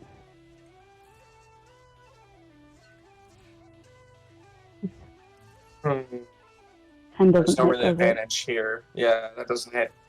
Okay. But the spider, upon it actually just dodges your guiding bolt as it slams into a wall. And the spider just narrowly dodged that, now takes notice of your existence. And you can, even though a spider isn't necessarily human and has pupils, you can almost feel it staring directly into your eyes. As if it's trying to analyze you. Or if it understands the impact of your existence here. Fuck around and find out. Fuck around and find out. Okay. Alright, so it doesn't take half damage or anything. That's really sad. I'm just gonna take away one of my food that was so sucks now. And I'm going to... What is the range on this? Sorry. You're good. What if Wish had to hit? Think about that. What? What if Wish had to hit? No, sorry. I was just being dumb for a second. Go ahead. I'm gonna bonus action spiritual weapon. Yeah, hit. 16? Great. That was cast at a 2nd level. So it's gonna be 10 force damage. Non-lethal. I doubt if that's gonna get close to killing it though. Actually, it's downed. Oh, okay. It is. Wow. It's It is a definitely spider. not built- I was gonna say it's not built for combat here. It's down. You see it you hit it and it just, instead of disintegrating like the other enemies, it starts to basically I don't know, when you pop a water balloon and it just immediately splashes out into a circle. That's what it does. You basically hit it, immediately disperses from that form back into the water pool, but it stays there. Okay. Rad. Okay, what size is this? Is it like medium, small, tiny? Medium. Okay. A cup won't do it then. Great. Okay, that's it for my turn. It's Storgé's turn. Oh, I was supposed to do this the previous ally turn, but I can do it next ally turn. But now you guys are gonna call some shit. No, it's okay. What? Nothing. No. Go ahead. It's gonna be funny.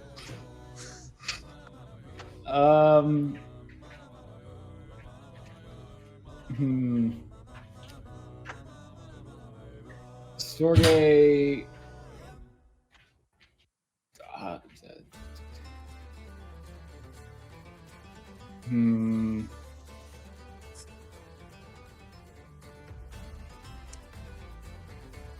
I think we should I'm take not him as prisoner.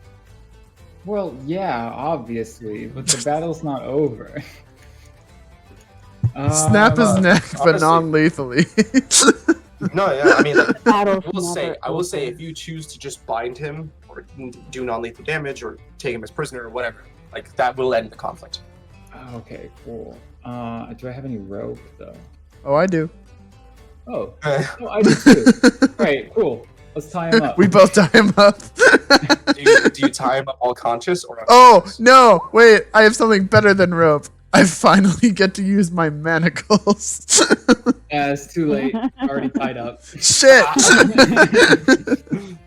So you go to like fetch your rope. You're like, Storgé, fetch us some rope as you look in your satchel. And you're like, oh wait, I have the manacles. And then you look, and Storgé already wrapped him up. Like not even. Just throw the manacles on the ground. No, I put one of the manacles around my own arm just to feel something. Storgé just looks at you. Hanky. There we go. Combat officially over. It is.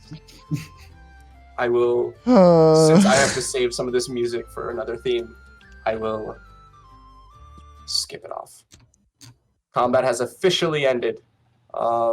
You are now free to do out of turn movements and stuff. I don't know if you meant this, but in my head, when as a comedic moment, when Terrac went to look in his satchel for rope and found the manacles, as he turned up to look, not only have you like pulled out the rope and tied him up, but he's like a cocoon. You know what I mean? like you overdid the rope. Yeah. Like just his head is poking out. Incredible. Can I really quick? Can I get? I don't know if you guys have any more rope, but can you tie up the spider as well? It's in a Tie pool. water. It's in a pool. Yeah. Oh, Yeah. I do have a holding container though. This is a big throwback to one of our earliest combat encounters, but I still have that old empty chest. Right on. I wanted to heal it and ask it some questions. The spider? The water. Yeah, do you? Just no, the spider. The Newtonian fluid that's just whirling around. Find a way to contain semi-solid fluid. If you can do that, I will consider, depending on how big the container is, either part of it or all of it, grabbed. Wait, Can it not fit in the chest? are you talking about the water elemental now, or? No. So as I don't know if you heard this when I said it, but as you hit the spider, it like instead of dissolving into dust or into the ground like the other enemies when you killed it, it did it broke as if a water balloon into like a water like puddle. No, I didn't want to do lethal damage. I just wanted to make it unconscious. Yeah. So that's the thing though, right? Like it's still swirling. Like it's there. It's not disappearing. Okay. I'm confident, or I feel like this spider is not like A spider. That's why I was it's not a spider, but it's not like a it's what do you call them? Like Like it's like a familiar of sorts.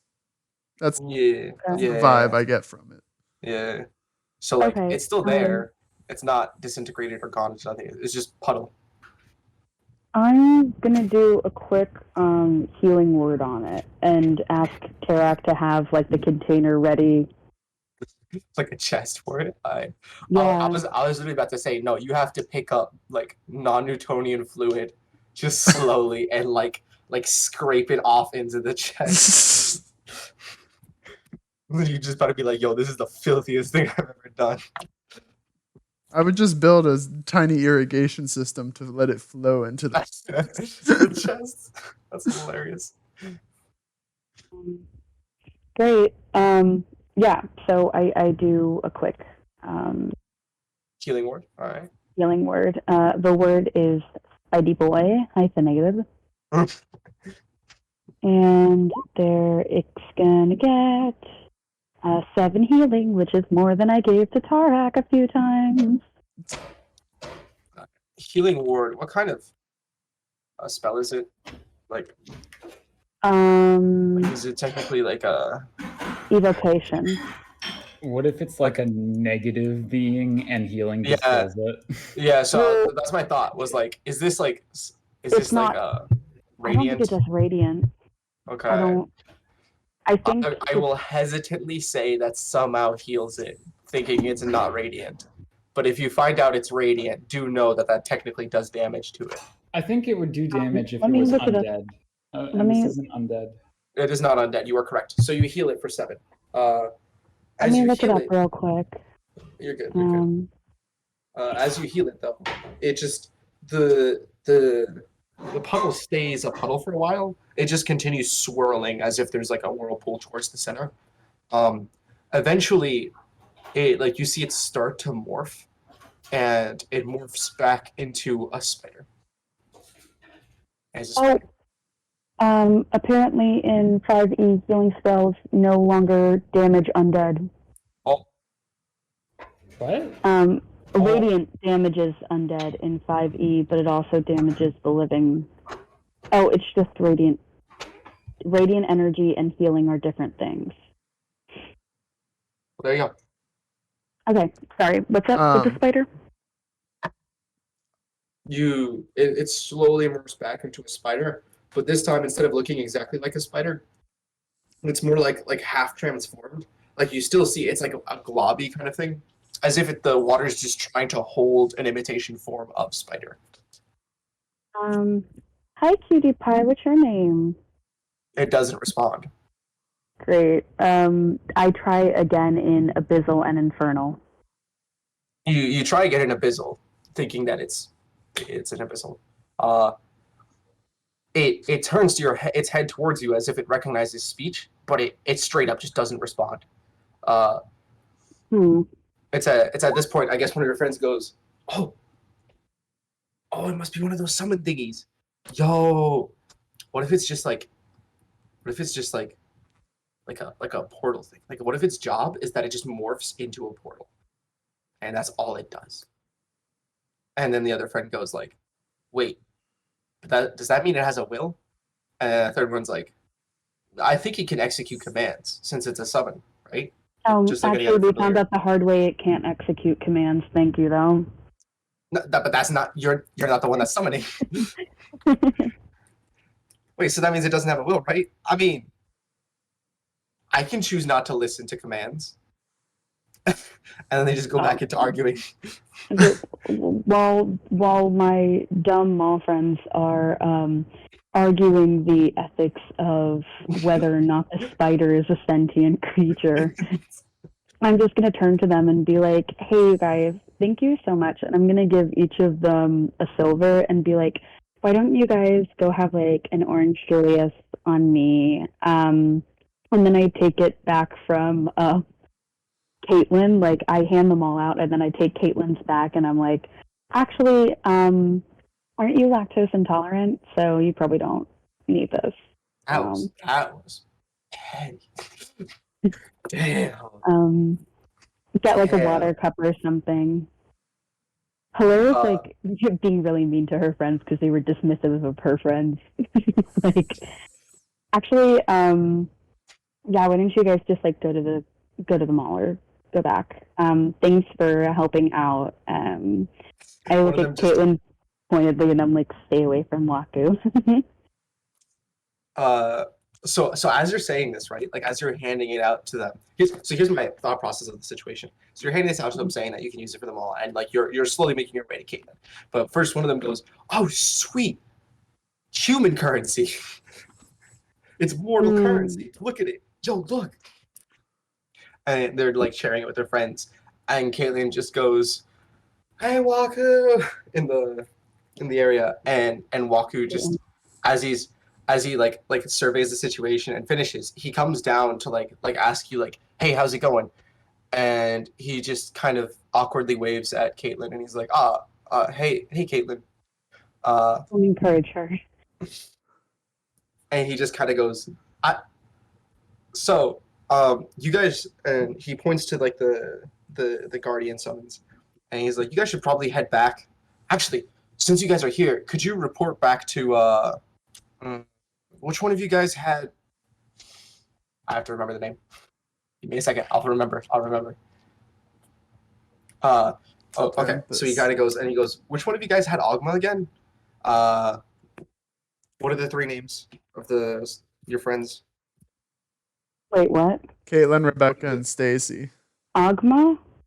Ogma's the god. He's asking which one of them like works for Ogma. Okay. Caitlin, Rebecca, and Stacy, right?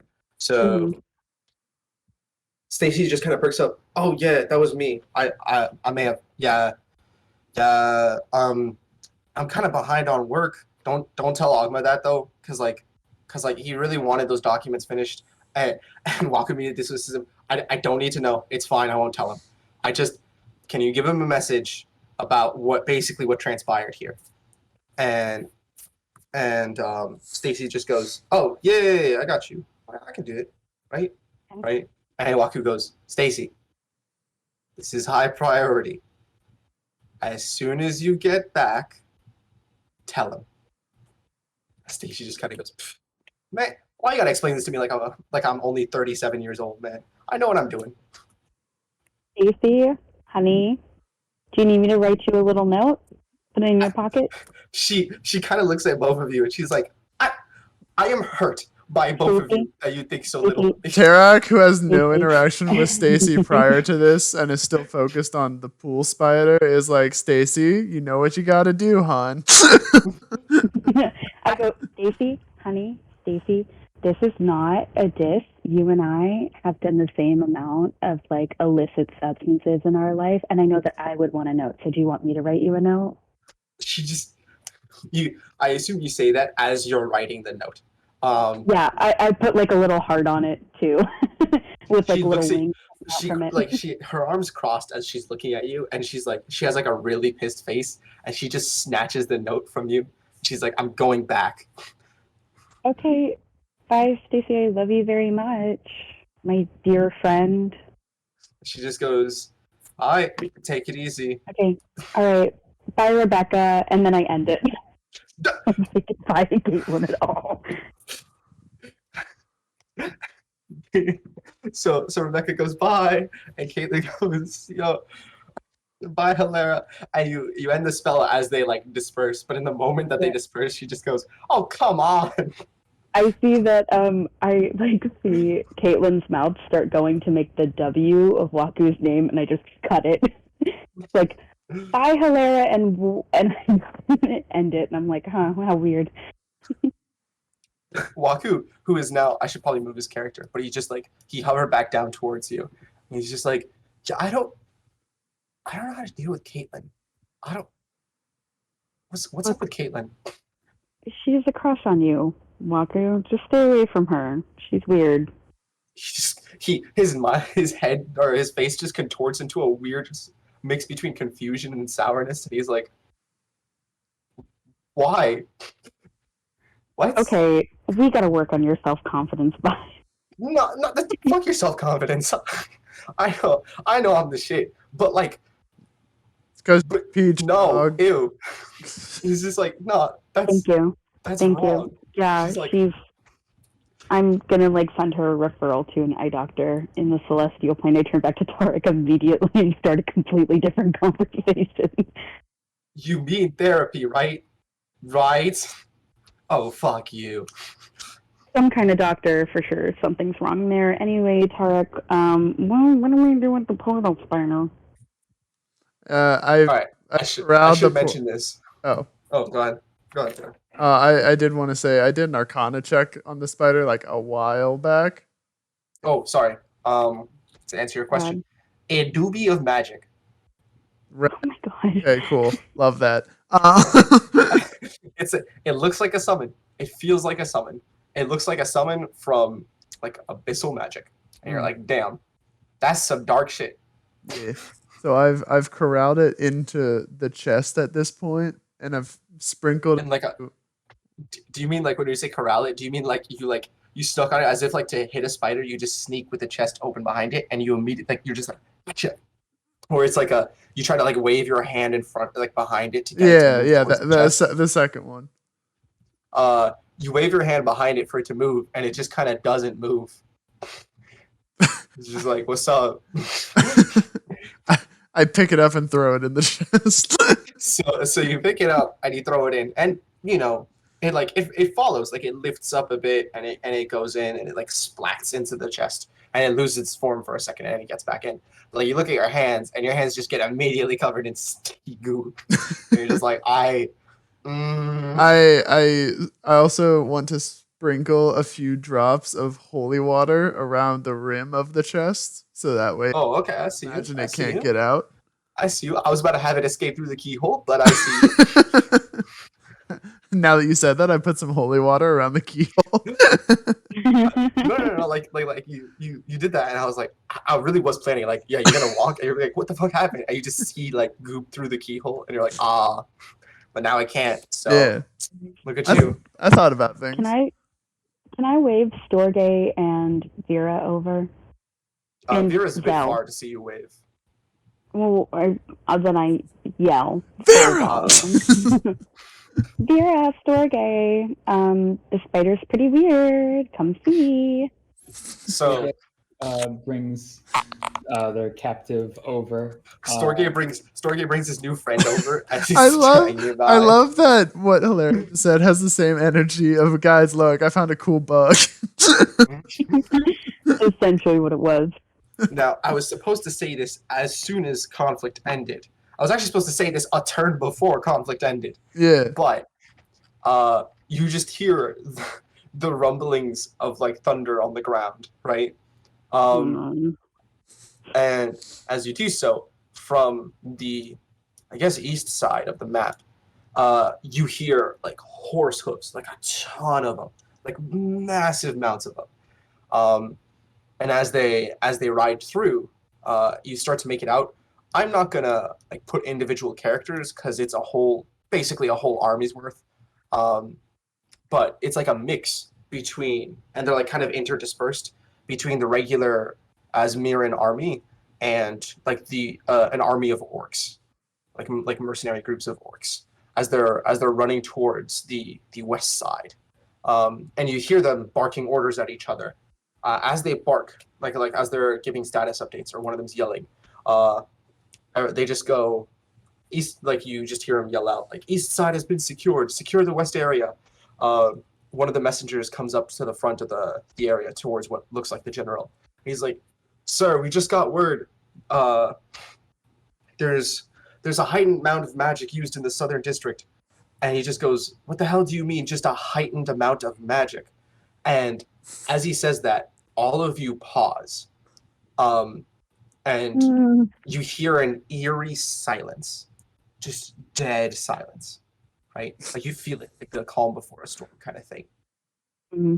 Some of you roll an Arcana check or a perception check. I think Josh wants you to move the prisoner up the cliff.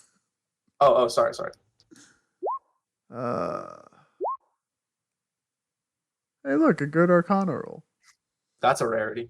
Shut the fuck. Oh, yikes! Shit. Dude, this man in a good Arcana roll goes well like salt and vinegar. Yeah, fuck salt and vinegar. I hate salt and vinegar. Fuck out of here. Salt and vinegar is the best flavor of chip. No. Fuck out of here.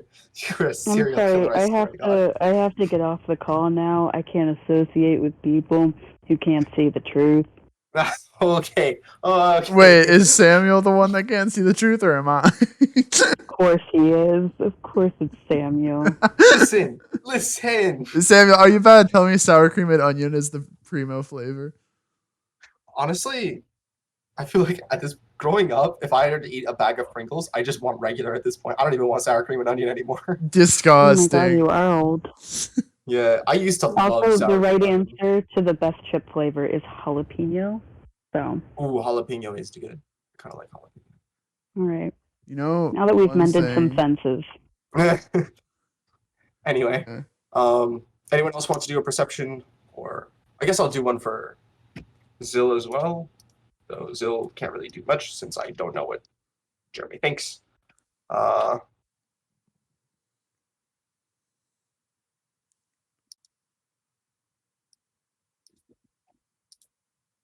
Okay, he feels it too. I guess no one else.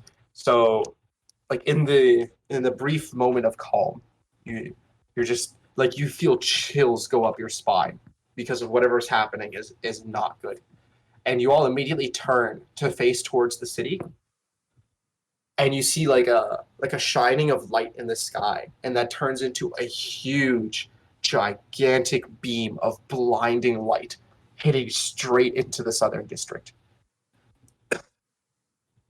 It lasts for what feels like a solid minute or two, and you guys are practically blinded by it. It is extremely bright, so you're momentarily just like phased out of it. After a while, the light fades, and like from this cliffside, like even from this cliffside, you can see that like whatever was in the South District is essentially rubble now. Oh. Yeah. Can I make a religion check and see if that had anything to do with a god? Yeah, go for it. Okay, awesome. I also If have anyone else something would else like to, to they can do. also do. Yeah. What does Oh my do god. our Arcana rolls just tell us that there was magic involved in that, or was there more? Yeah, it was more so like you feel the chill of like some deadly ass magic being casted, and you knew that it was from that direction. So if you want to learn more, religion check. Okay. Or Arcana check again, I guess. I was just confused because you're like, this giant pillar comes down from the sky. It's so large that everybody sees it, and it's definitely magic. But you especially see it because you rolled magic. No, I mean like you guys knew. So the people who looked that way saw it. The people who didn't. If I look over to that, like if I look over to like the cliffside, then no, you don't see it. You didn't. Never mind. Bad call on my part, I guess. I rolled a 17. This was not from a god. What it feels more like, and I'll integrate your Arcana roll into this. My bad. It feels like it's a mortal spell, but it's such a powerful spell that you kind of know that this is a group of people casting it, like a large mass of people, like combined casting this. God, I hate cults. Like good people? Yeah, great people. Yeah, like absolutely amazing people. Like they kind of like have poker on the weekends. What? Look, I didn't know if there was like some What does that mean? big shit going down for the himbo, and they like did a thing together to eliminate it. Oh. Yeah. Okay. Because I was like, good people. Yes, good people level the district in the city. Yeah, because there's like a dragon in the city. Like maybe we gotta do that. Yeah. Bold of you to say good people while referring to Limey, but all right. Fair.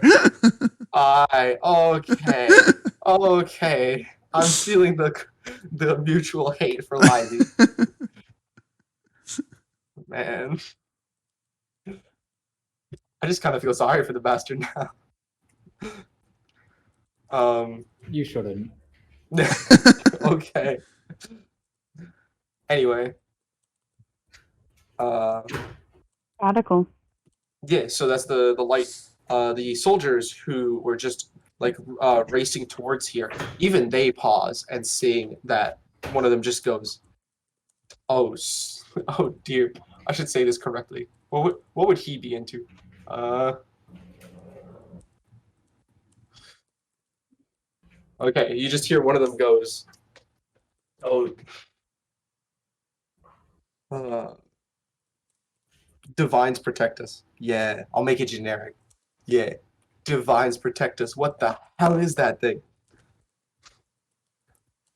Um, as it finishes, the soldiers disperse and trying to get a survey of the situation, making sure everything's fortified in case more creatures come in. Though it seems like for the moment there's a break or pause, and any like enemies approaching, and they'll use this time to like get a survey of the damage done in the battlefield and any civilians that are not yet recovered. Um, Okay. the what's it the mercenary group or the paladins that you were working with kind of just head back immediately to relay message of like what the situation was in the battlefield. They work pretty closely, or they seem to be working pretty mutually with the what's it called, the two military groups that are there, except for one person. You see that she's like like kind of hesitant to even approach them, kind of just staring down some of the orcs. I should say the orc girl is. Um, yeah, and she's just kind of like staring daggers into some of the orcs. That's about it. Uh, I will say, since the you don't have to do this now, but since conflict has ended or the encounter has ended, you all level up. Yeah. Can't wait to get more features I forget I have.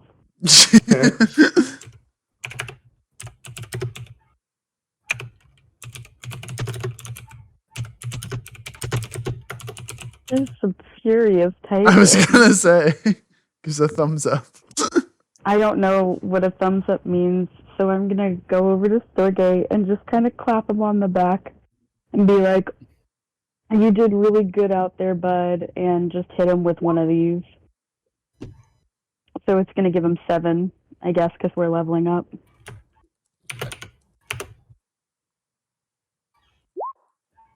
Leave me alone. Stop.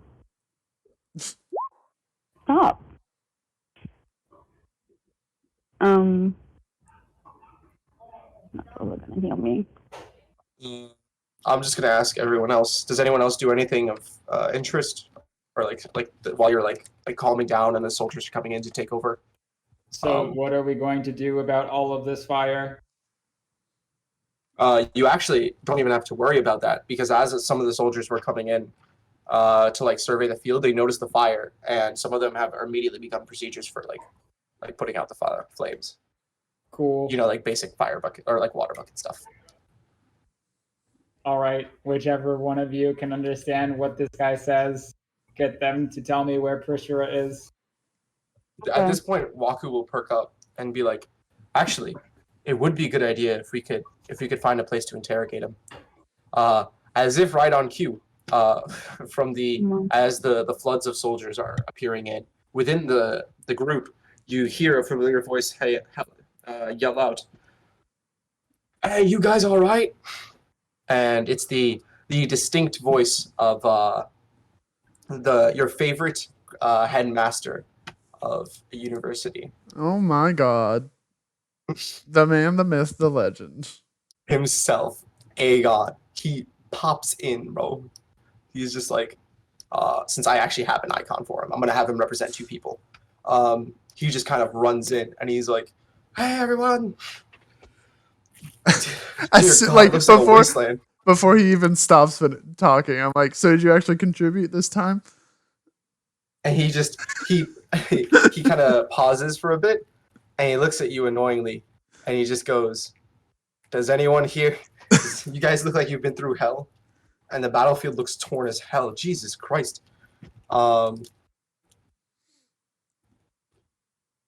He kind of pauses, and upon returning to address your comment, he's like, "For your information," and he points over to the center of the district, and you look over there,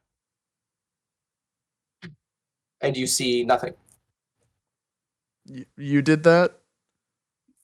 And he's like, "Yep. You see that?" You did the big beam of light in the sky? No. Center of the district. It looks like normal. Yeah. It looks like with some other than some buildings collapse, you see there's nothing there, nothing of note. And he just points. So you see that? Yeah, I see it. Yeah, I did that. All powerful wizard of his age, and he helps re-erect some buildings. Okay, cool. Notice the lack of oh my god. Oh, right. There was a dragon there, I guess. I hate all of you. Honestly, construction work is quite admirable. But I turned to Storgé. I turned to Storgé, but he didn't do construction work. You know what? You deal with them. Never mind. I take back my praise. He just goes, I'm done with this. You deal with them. And you hear another voice go, "Me, I'm not more qualified to deal with them than you are. It's the other professor." The one we killed? Nope. It's your favorite. Actually, it's specifically your favorite. It's the professor. I forgot the last name for it. It was Hawthorne. Yeah, Hawthorne. Professor Hawthorne. Oh, fuck that guy.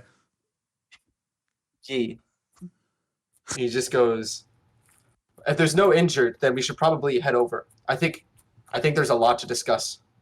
And Aegon will perk up and be like, the room with the staff should be available once we clear out everyone. And you guys, not to assume anything, but you guys look like you're a bit worse for wear. So we should probably rest up. Never been. Do you want to meet this? Oh, sorry. Go ahead. I said never been better. Okay, buddy. He just goes, do you want to rest at the university, or is there another place you guys want to rest at? And I'll just meet you there. What is a university? We've met before. Yeah, I saw you last time. We met in court. Court. We did. Oh, yeah. I just remembered that. He's like, that reminds me. And he turns to Terrac. You have a lot you owe me right now. What? Listen. What do you want? He's like, not now. We'll talk about it later. Now's not a time. And he turns to one soldier that appears to be a general or something similar. And he's just like, we're gonna head back in from to relay information back to the center of the city. I think it's best if you have some people just staying watch. But other than that, have most soldiers focus on recovery. The general nods, and he actually writes, like he quickly scripts up a paper, tears it off the notebook that he has or scroll that he has, and just hands it to him. And he grabs it and he says, "All right, we should head back to the city." While we're walking, can I quietly say to Storgé, "Hey, do you know what a university is?" Negative. I go to Vera. "Hey, Vera, do you know what a university is?" It's a place for smart people. I don't go there, so that's as much as I can tell you. You just keep asking around everyone. In fact, wait until the bard comes over to greet you guys and ask him first. Do not ask Terrac. Wait, wasn't Terrac in charge of the school at one point? He was a student in the university at one point, but it God. makes it even funnier. I wish. Hey, Zyll, what is a university? Actually, that's a good point. At this point, you just see Zyll. You see the bard that was fighting alongside you approach. I really wish Jeremy was here to respond, because he can play his character better than I can. But he just kind of goes, "Oh, sorry for the delay in introduction. I guess we all were a bit busy, but nice to meet you. I'm Zyll. I think I'm looking for you guys." I think you should tell us all about it after we have a nice long rest and your voice is back to normal. Wink, wink. Hey, Terrac, what What's is up? a long rest? What? I think we should take a rest, and it should be really long because we've been fighting for a while. Oh, okay. You explain things so well. I was back at the bar. I'm like, so do you know what a university is? Just kind of goes, you haven't been to the ones here? Yeah, it's just a place where, I guess, all of humanity, or I guess not humanity, but all races, will just connect certain concentrations of knowledge, and people can share them or learn them. It's honestly, depending on where you go to, a trap made by consumerists to encourage people to spend thousands of dollars on information they can get for free elsewhere in other libraries. Okay. But don't tell the university I told you that. Okay. Yeah. No, that tracks for sure. So you go there and you pay to learn things? Yep. Usually afterwards, you can say you are a successful learner at it, and I lean will over to Terrac and I'm like, hey, I know you're still paying off Pet Shop. Do you have enough money to go to the university right now? I lean back over to her and I whisper, like, very softly, I didn't have enough money to go the first time. That's why I went illegally.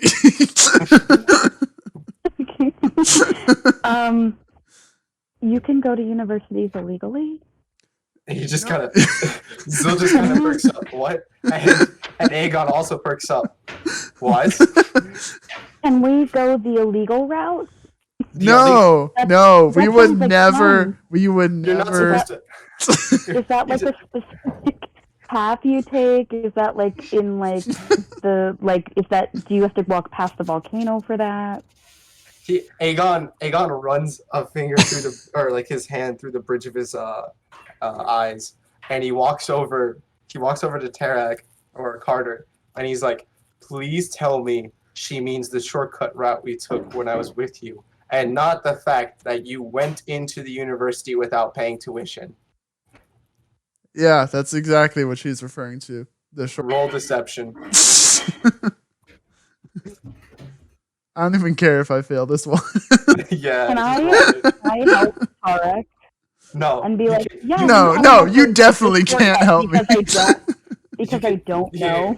You can harm him by trying to help him. So you roll. That's how much is subtracted from his roll. So go ahead and roll. I kind of want to see this now. Yeah, go ahead and roll. Roll deception. Yeah, You did. Yeah, absolutely. The shortcut. That's it. That's the one. He kind of looks at you dead in the eyes, and he's like, "I'm gonna pretend that's what it is. We're gonna move on now." As he walks away, I mean, if you didn't charge such exorbitant prices, we wouldn't have to find loopholes to the system. What was that? Oh, nothing. Did we happen to find any like treasure or gold or anything near this area? I will go ahead and say, since the enemies that you fought were all basically disintegrated, you didn't find anything of special note. As you guys approach back, you pass by the. You don't have to move your characters because I'll just kind of like this. But you essentially take this route back, and you kind of pass through the gates again. As you pass through the gates on this side here, I don't know if you guys can see my arrow. Can you? Yeah. Okay. As you guys pass back through this side here, you actually meet up with the rest of the paladin group, and they're conversing.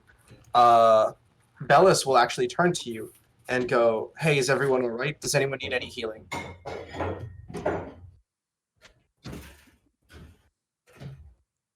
I'm good, thanks. So I appreciate the offer. You guys kind of killed it out there.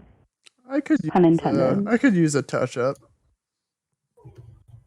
And she's like, "We should probably head back to some place and discuss the matters of what happened." We have like just your a place. place or... Has anyone seen Sal? Who? as she as she says it, she like clasps her hand against her mouth, and she's like, "Oh, I meant Salos." Negative. You. Have not seen Sal. And she's like, whatever. And the group moves forward. As they move forward, Waku perks up and he's like, "Hey, I think depending on if my idea of where we're gonna go next, it may be best to bring some other people, and I think they may be the best option."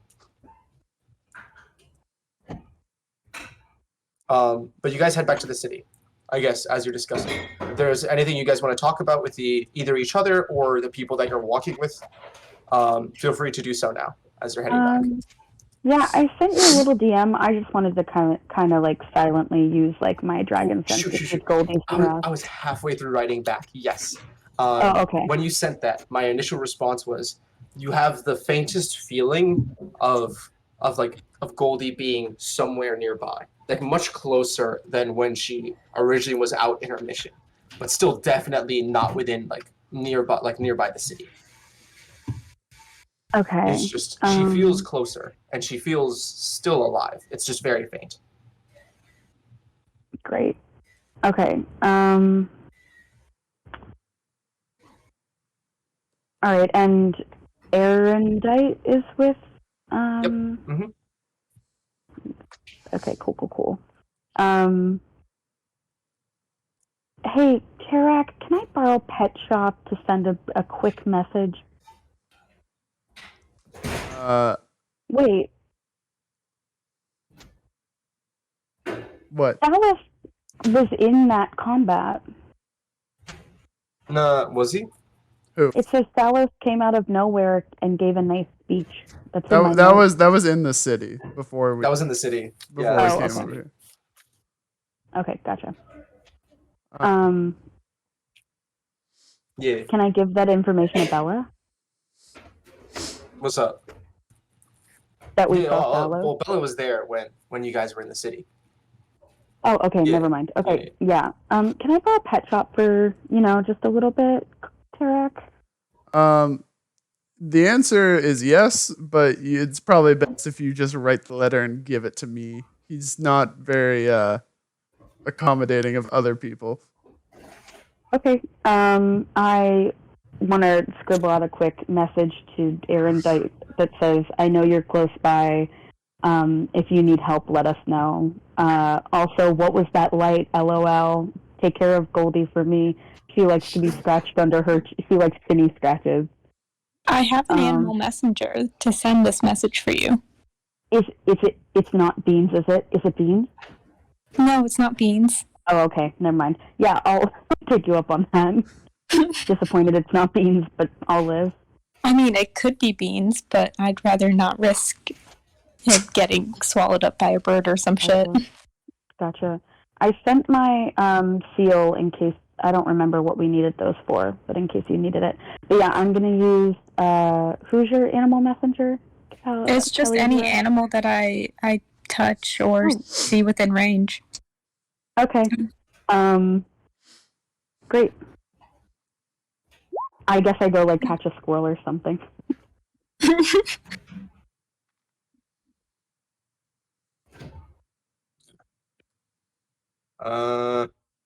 50 miles per 24 hours for a flying messenger, or 25 miles for other messengers. Ha!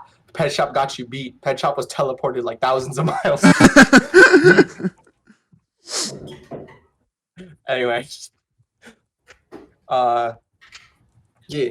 So you cast the animal messenger, the animal goes. And this is just to confirm, who's it being sent to directly?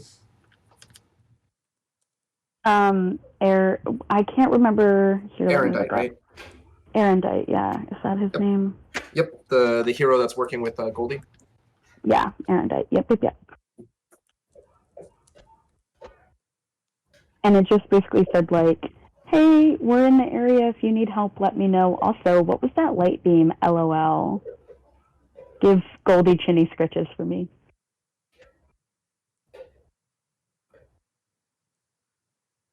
Okay. You may want to put like a written letter, like form of that, just to me in like a DM or something, just so I remember it, because I will not write that whole thing down. I'll send it to you. Perfect. Okay. So you guys do that.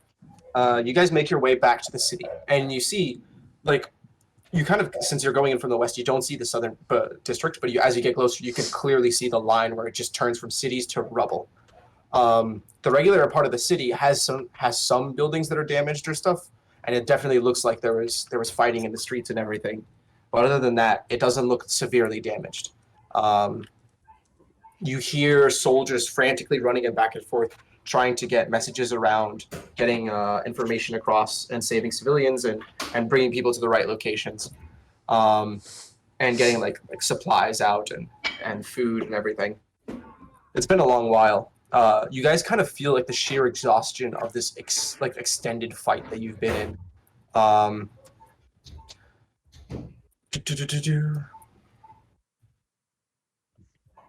As you finish up, or as you approach the city, you kind of see the potion shop.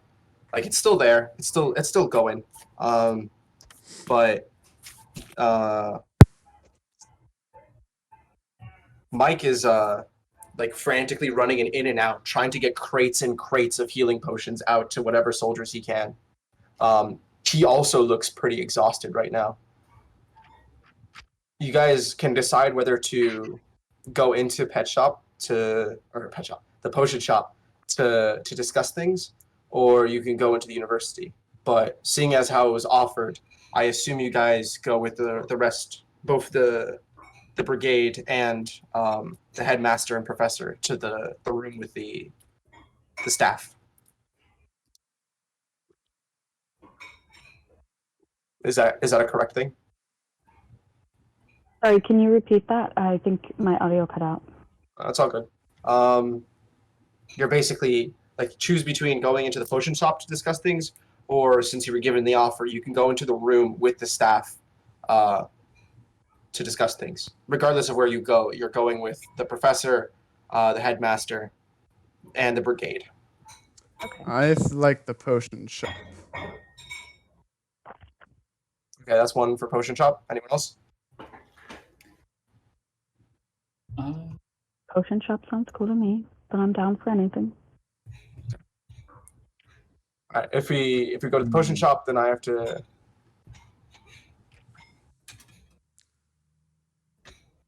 Oh, I don't have a map of this city, do I? Damn. But wait, we need to go to the mountain to rescue Bushel.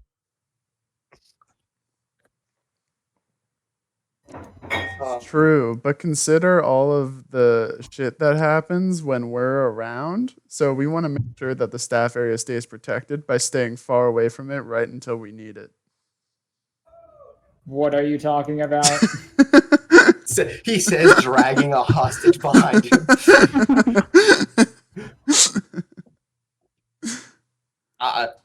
Speaking of the hostage, where's my hostage?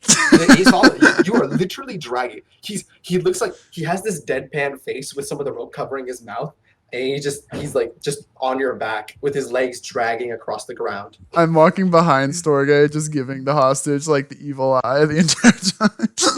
Yeah, he just has this face. That's it. Like he's just like, damn, I'm really here, aren't I? Would you post it? Notable quotables. Notable quotables. Sorry.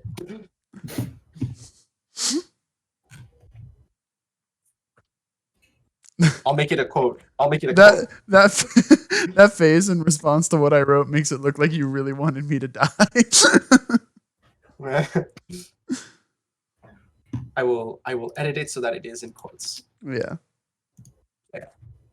The hostage.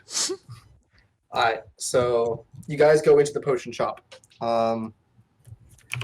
As you go in, you see that like the brigade is talking amongst themselves and yelling out to some of the soldiers, just basically asking about what's happening or how many casualties are there, everything. Bellis kind of just looks around doing the same thing.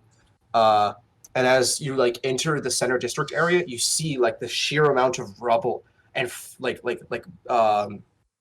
decaying that's caused.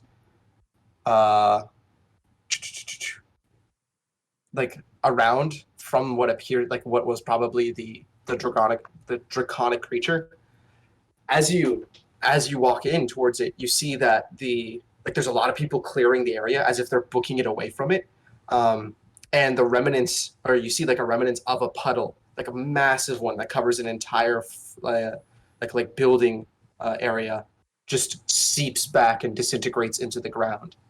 As you do so, a very familiar individual just kind of starts like limping towards you guys.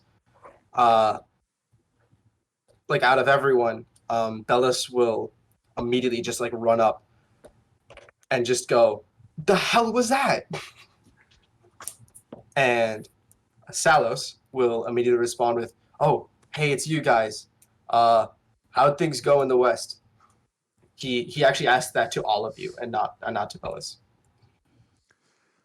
Killed 3 out of 4 elementals. The other one's in this chest. Well, it's through a spider. It's in a spider inside the chest. You're right. Yeah. He just kind of chuckles a bit, and he's like, "Huh, I think I heard a children's tale about that. Wait, did you say there's elementals?" Yeah, 4. Whoever came up with that was a monster. Bellis just goes, "You're really just gonna talk about child tales?" And he's like, "What? You never heard it? What's with a spider who swallowed a fly?"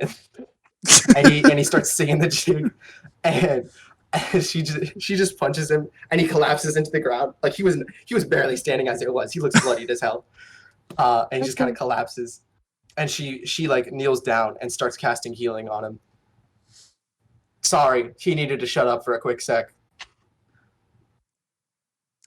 Okay, didn't feel great to watch you do that, but okay. No, it's fine. He's sturdy. Or she just goes, "No, it's fine. Sal's pretty sturdy." And he raises up half a hand, and he just goes, "I wouldn't say too sturdy." As this is going on, since we're in the city, can I like split away from the group and head toward the area of the explosion? I'm not gonna be there long. I just have a thing I want to do. Oh, the rubble? Okay, yeah, go ahead. Yeah. Can I try to follow? I'm nervous about people going off on their own. You can feel free to follow. Especially this squishy boy with no rest. Okay, listen. You're out of spell slots. I have one second level spell slot. I want to try to follow.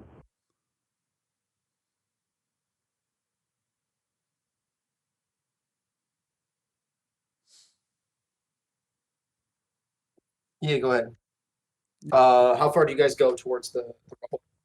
So I wanted to get there and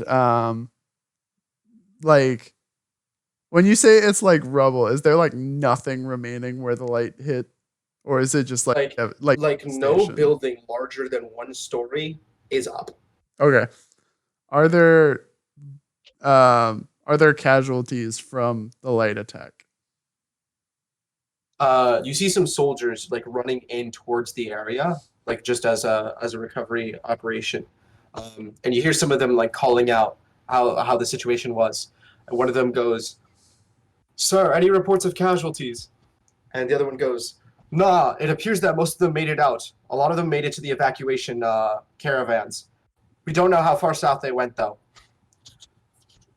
There's still some people in these buildings. We've marked about 10 casualties so far." Cool. I'm gonna go up and you see some people moving around. Hold up. You see some people moving around, right? And some of them look familiar. How familiar? like very familiar, extremely familiar. Oh, hey. Do you? Are you requesting to engage in communication with them? Oh, that wasn't my intent. in coming here. It's up to you. It is up to you. You can straight up just be like, I don't want to deal with this. Yeah. I'm gonna go to that guard that was talking, and I was like, hey, where the casualties at? And he just goes, now you're gonna make me. I have to move over to that map real quick. Let's see. It appears that most of them were in the bottom edge of the city. Mostly within collapsed buildings and stuff like that. There was a couple of them with those. Okay, well, apparently in this random scribble that I was given, one of the buildings that were collapsed in was a bunch of performers, like old men with their instruments. I don't know why that was so specific a detail. And he just goes, yeah, so the total's 10 so far, but we're still counting. And is that casualties from like the entire conflict or just the light beam? The light beam area. Okay. He looks at his paper again and he's like, it's honestly really astounding there were only a few casualties. Yeah, I'm gonna pat him on the shoulder and say thanks, bud, and run toward that area that he was describing. That building, I guess. Oh, the one with the dudes? Yeah. Like the performers? Yeah. All right. Keep it in mind. All right, so you get there. This actually does create a chain of communication. So you're gonna have to talk to the other group as well, but to figure out like who's at that building. But I know for sure at least one person is gonna return to that building. Mm-hmm. You get there, and it's people still clearing the rubble. As they're like rushing to clear the rubble and try to get people, you see the area like this table where like that was already cleared out, and you see some of the like they're now like laid out straight to be put in stretchers and carried off. But there's about like four very old men. One of them is clutching like a huge bottle of whiskey. And the others were just all found like next to, like there's a small little stage next to the table and there's some instruments there. Mm-hmm. Yeah. So that's what you see. Yeah. So I should have thought this out more.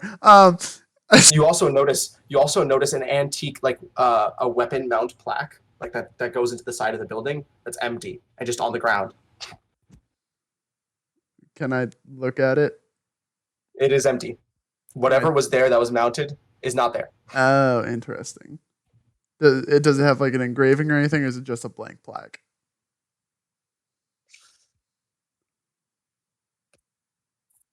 I didn't. I'll have to write this down because then it becomes canon, and I have to remember this for the next group.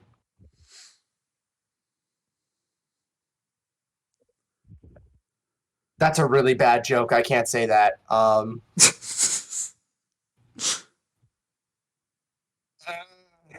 I'm not a boomer. I shouldn't say that joke. All right, fine.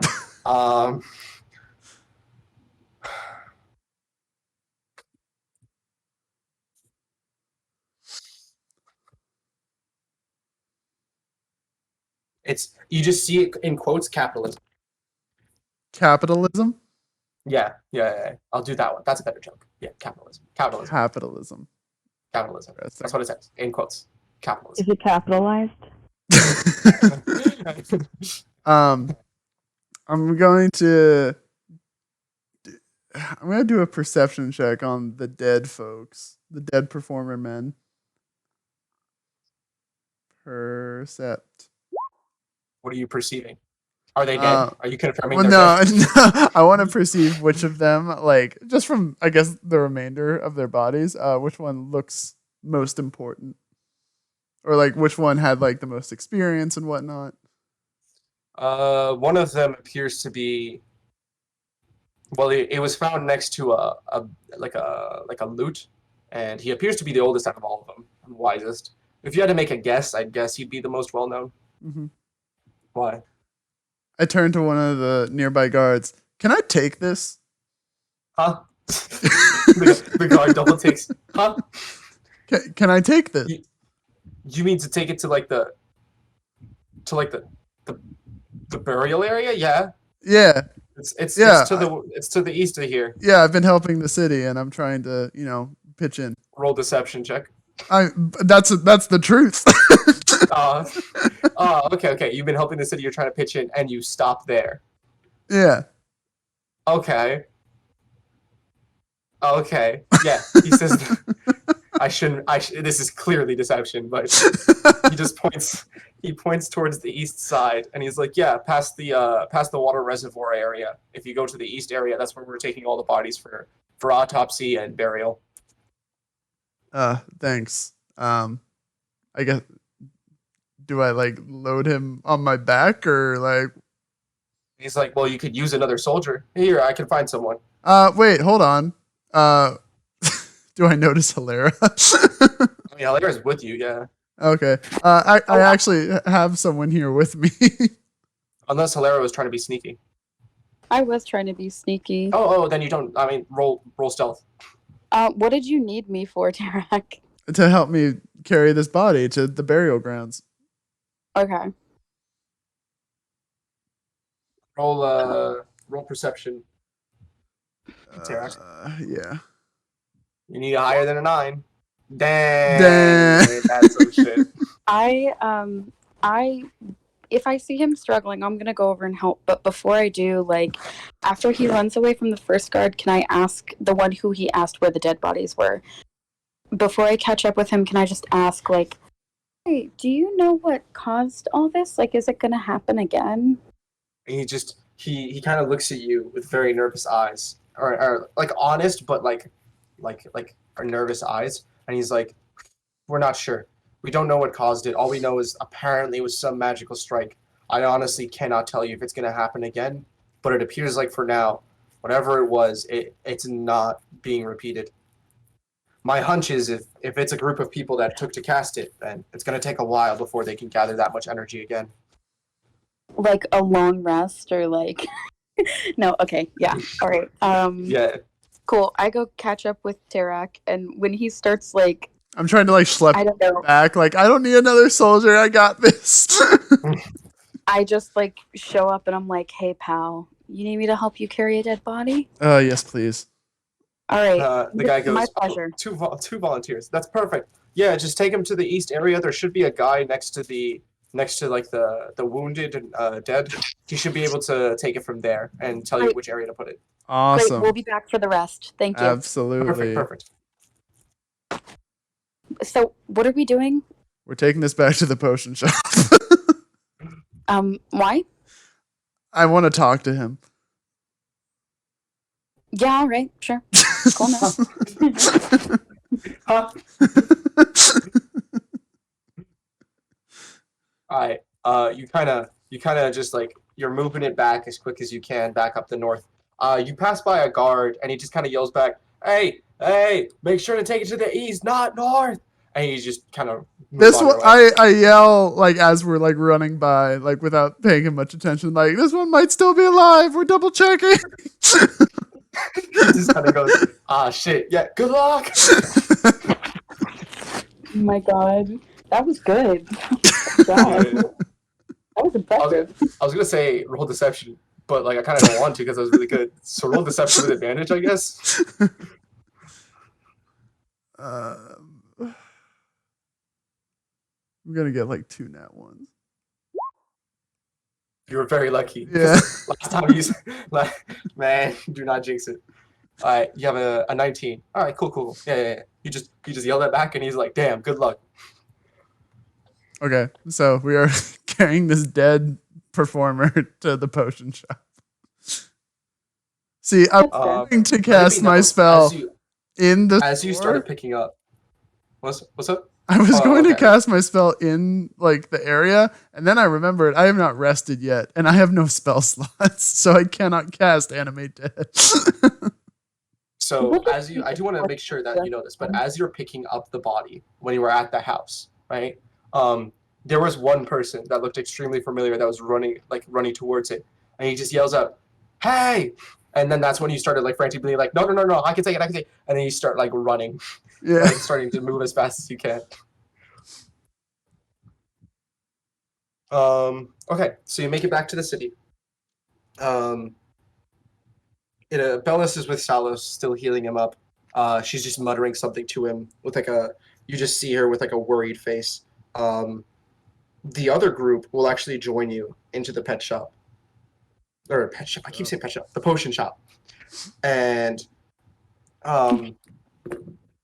as you guys like lead in, Aegon just goes, I mean, I understand this is your friend, but are you sure you want to meet here instead? And he turns and he looks at the sign, and the sign actually says, like next to it, like it's like a blank guild hall. I don't know the name that you guys choose for guild hall, but it's likely either the task force or the guild hall. If it's a guild hall, that's the name of the guild hall. Yeah. And he's like, okay, whatever floats your boat. Do we meet Vera and Storgé there? The guild. Yeah. Everyone's now in the building. We will be guild the. What guild are you part of? The guild. The guild hall. The guild hall.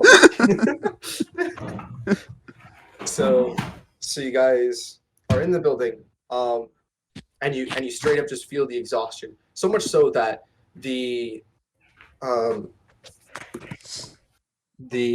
brigade, the brigade's crew, like two of them will actually just kind of almost collapse against the wall and just sit back against it, just trying to get like a moment's rest. Everyone's just kind of breathing out. And at this point, Waku pops in as both Aegon and the professor are both looking at the hostage.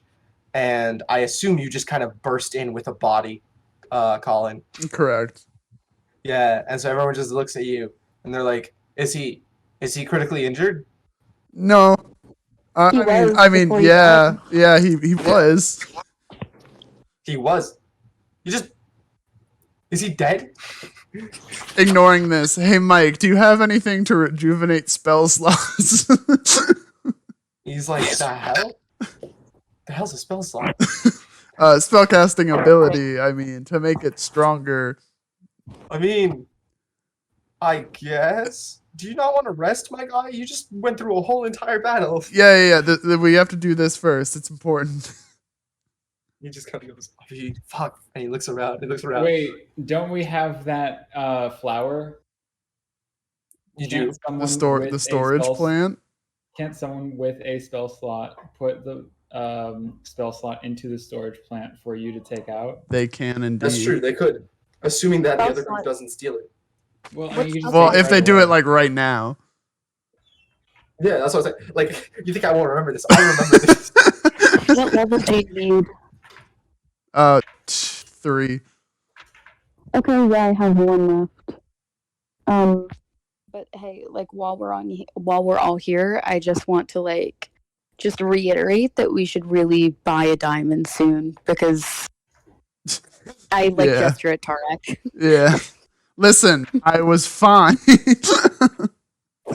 I gesture to my body, pinnacle of health. Everyone just looks at you. You look like nothing but a magical conglomeration of just messed up bits. I would just like to point out that I spent over half my spell slots on you, and that's not a problem, but they probably could have been used to do something more productive. Okay. I'm going to keep you alive, but it'd be nice if it wasn't just on me to do that. Whatever. Anyway, it'd be nice if I didn't have to worry about it. I could just bring you back after the fight's over. I hold out the plant. Just give me the 3rd level.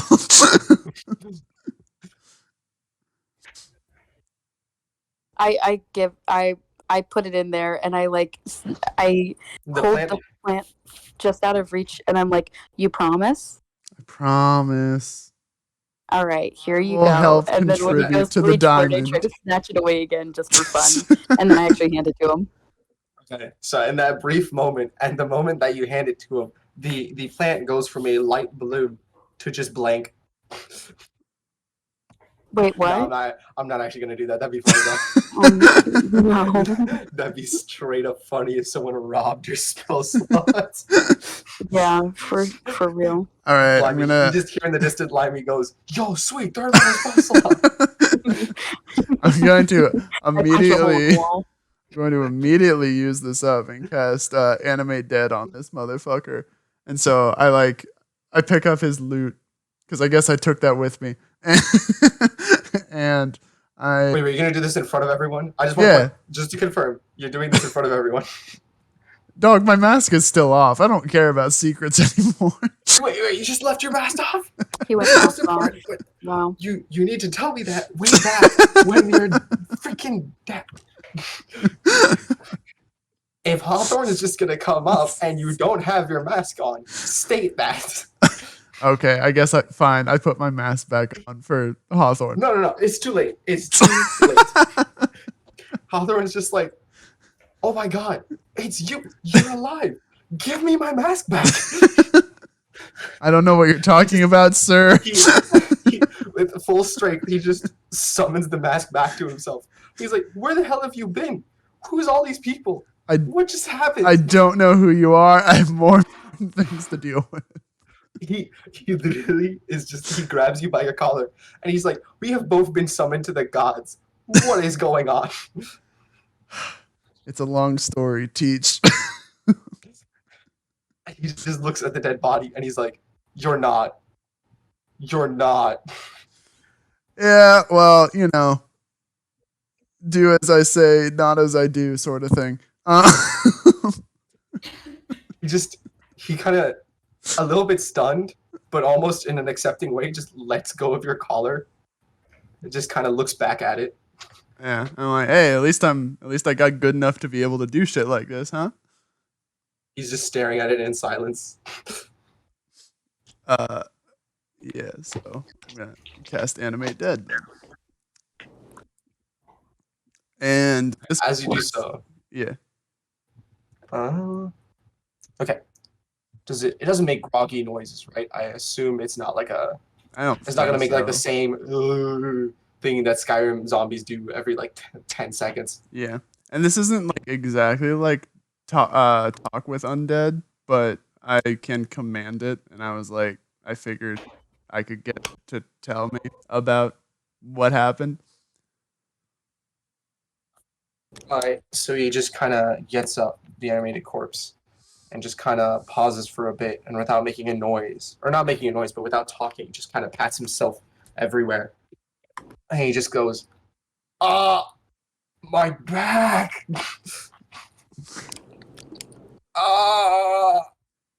Why don't I feel pain?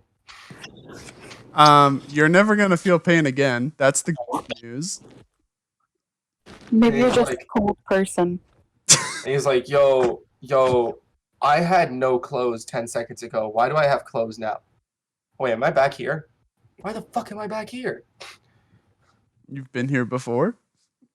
He's like, I mean, I lived here. I was just at the gate, dude. Like, I guess this means that I'm back to the man of living. Am I alive? Oh, back here, as in the mortal plane. Yes. Don't worry. It's only lasts for a day. A day. So I gotta go through that process again. What do you want? Yeah. So, what happened back there? I was playing some music. My friend drank some brandy, and we died. Okay, but like, you got to know a little bit more than that. Look, all I heard was there was a war happening, and we thought, all right, that's it. This is our time. There was some dude that came in. He came in rushing, just burst into the house, and he was like, "Yo, there's an evacuation." And we were like, "Yeah, we know, but you should evacuate all the younger people. Like we've been on this earth long enough." And so he just kind of looked at us, kind of feeling bad, and we're like, "I mean, don't feel bad. We let him take the sword, but yeah, like we were just playing. We were chilling, wait. Go back to that. What was it? Capitalism? What is that? Yeah, you'd get it if you use the sword. What? You'd get it if you use the sword. I get it. Okay. Yeah, you get the name. You would understand the name. Okay. If you use the sword. So he just took the sword and left? What did he... I mean, we gave it to him. Yeah, we said he could use it if it helped. What kind of fella was this? Well, I guess I said dude, but it's actually a girl. More details, please. I don't know. She looked like she knew how to do spells. She doesn't look like she was like in the city long. I guess probably a druid or something.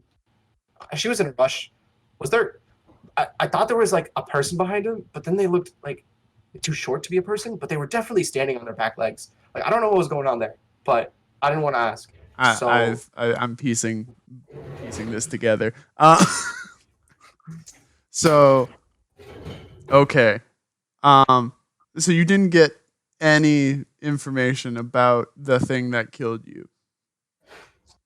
Well, we were playing, and then we just felt this distinct silence, and we kind of felt it was our time.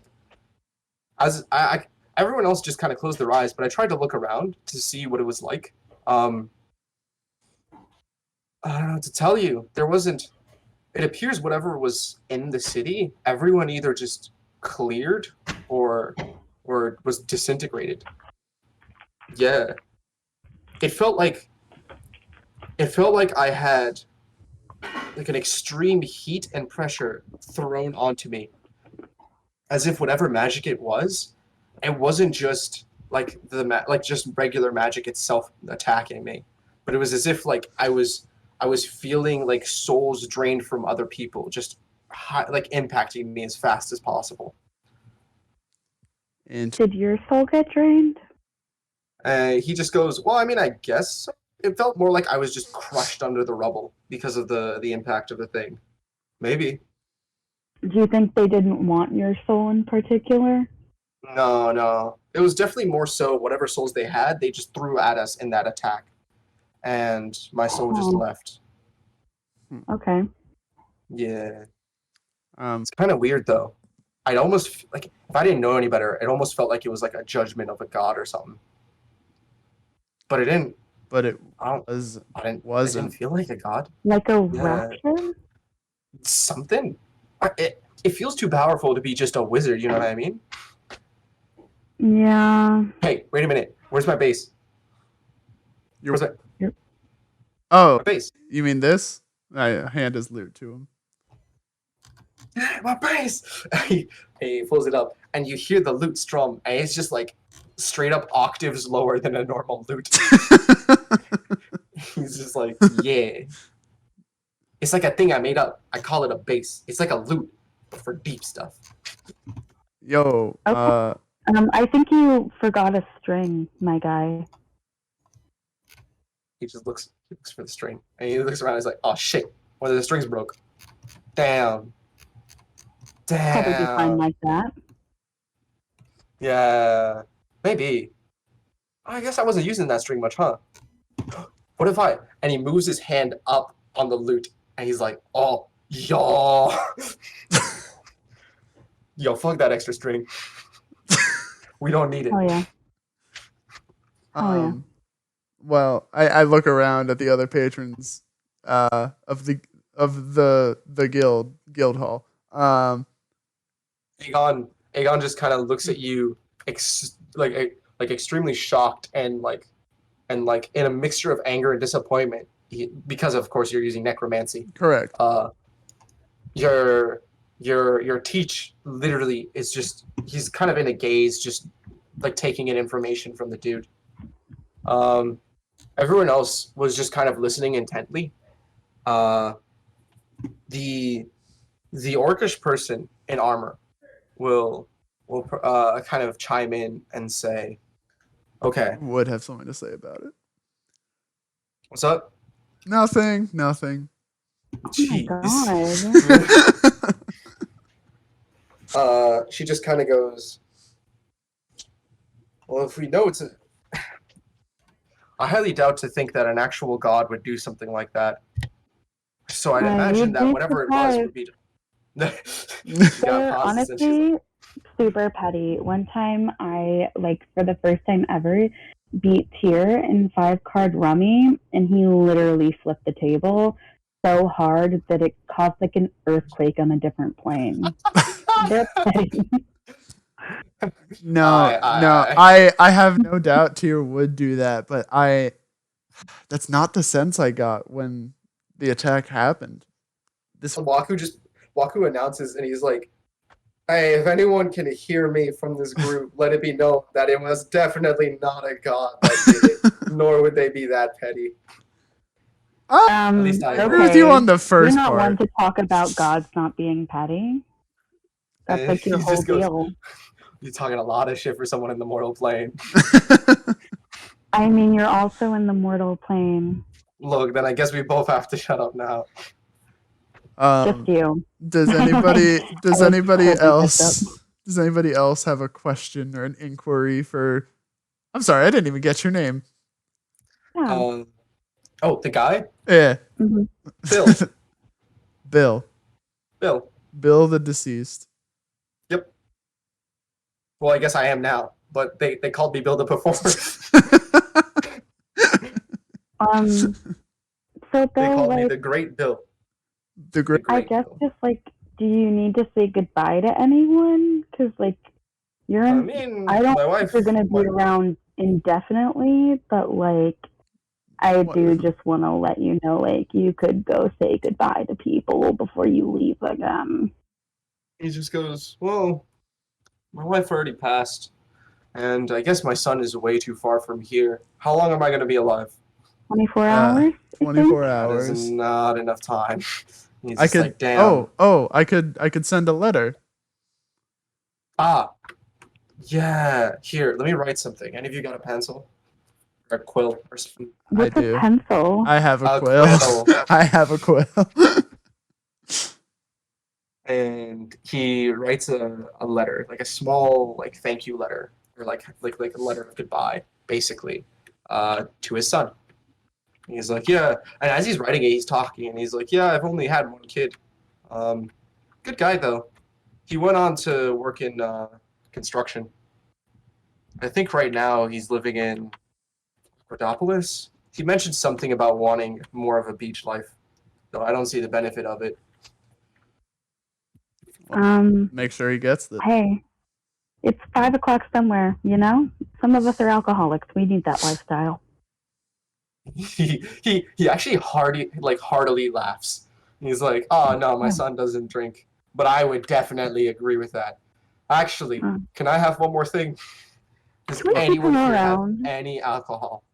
I pull out 2 flasks. He's just like, perfect, and he starts drinking one, and he stops after a couple of things, and he's like, "Oh, that's just cruel. What? You can't taste anything."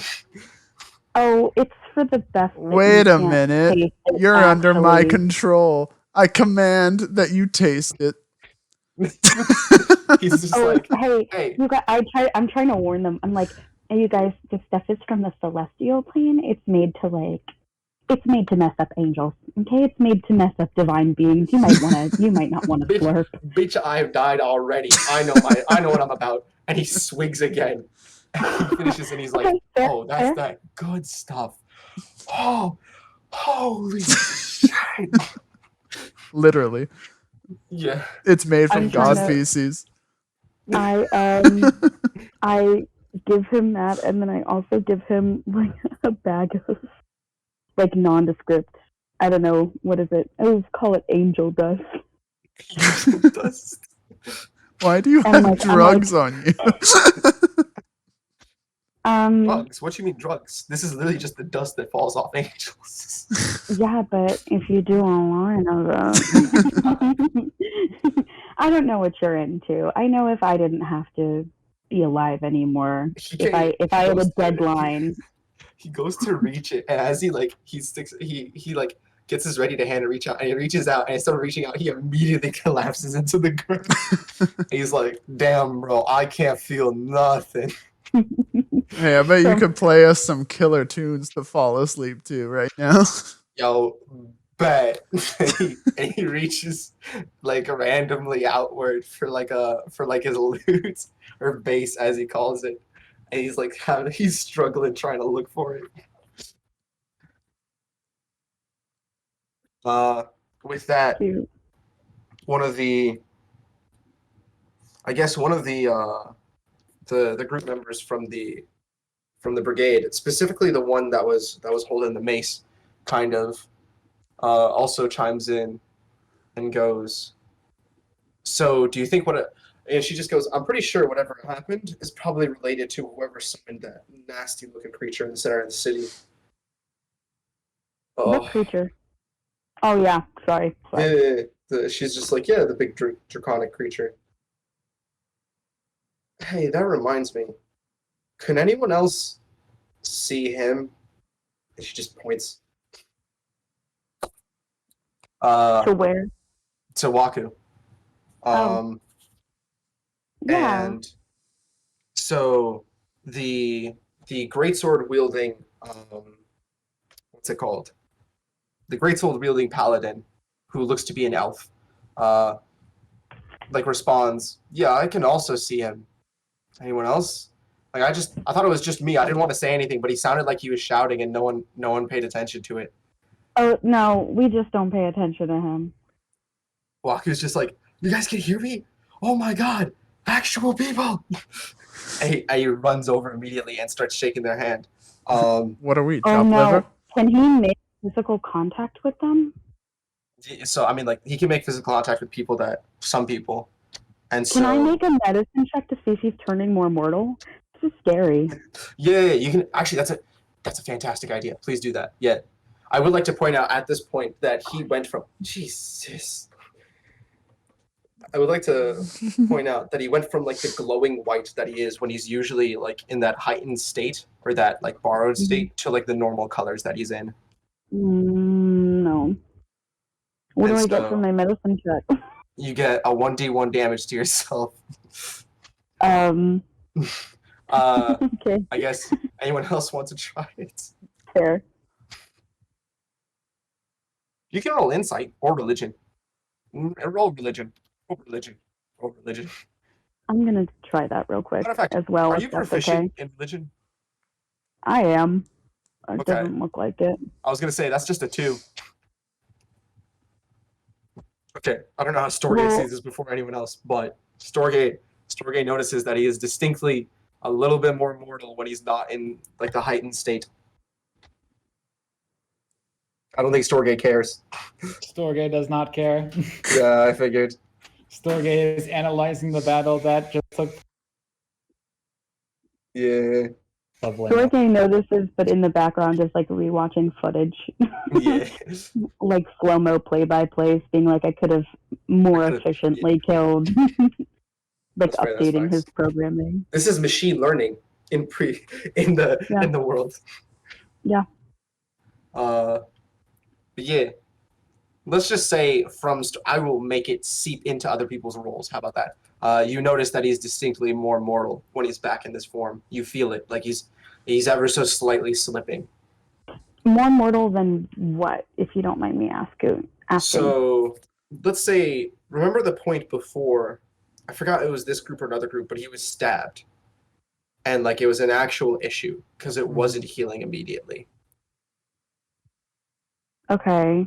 I don't know if I remember this. When you say he's more, I do, but when you say he's more mortal, when he's in this form, like this form as opposed to what form? So I guess I have best time to re-explain this, but like you've seen him in like 2 different modes per se, I guess. There is the normal Waku, wherever he's doing, normal shit. And there's the one where I mentioned like way back when, where it's almost like an enraged state. But what's actually happening when he explained it was he's like sapping a bunch of souls from like essentially wherever domain after death. So either purgatory or from like the celestial plane, right? And he's using that as energy basically to like become more of a god or be more godlike essentially. Do you think that's what I turn to everyone else and I talk to them about it? I'm like, do you guys think do you think someone was trying to sap souls to become more powerful from Luc-Tuc? That's a good question. Southern District? That's a really great question. If anyone wants to respond to that. But I will point out, as you guys are talking about that, the orc and Bellis, who now just walked in, Bellis walks in with Salos, like with one arm of Salos over her shoulder, as she's just basically like limping him in. Cute. Yeah, and the orc will just kind of go, I don't. Whose hand are you shaking, Ariel? And she just kind of goes, you can't see him. And they're having like this internal discussion. But she's like, I swear I've seen you before. And Waku just goes, yeah, I get that a lot. No, my name is Waku. You probably haven't heard of it. Yes, I'm a god of the Pantheon. Yeah. Damn. I was really hoping. Damn. And she just goes, no. I mean, I believe you. Yeah. Hey, Wakukin, I guess is your name. Wesley. What's up? Wesley, She turns his to you. name is Wesley. Wesley. Actually, he prefers Wesley. Oh, okay, Wesley. And he goes, do not, for the life of you, call me Wesley. Oh If you my don't god. worship him, it'll be fine. Don't worry about it. Don't think twice. Oh. He's just like, I'm too tired. I'm so tired for this. Why am I tired? I should not be feeling tired. And he looks back at him, and he's like, so, this must mean you're followers of someone. Who do you follow? The elf will respond with, sorry, I have to remember the name. Soon. She actually responds with soon, and she actually goes up and reaches,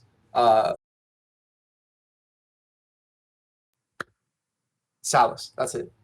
Salos just goes, oh, by the way, there was another group.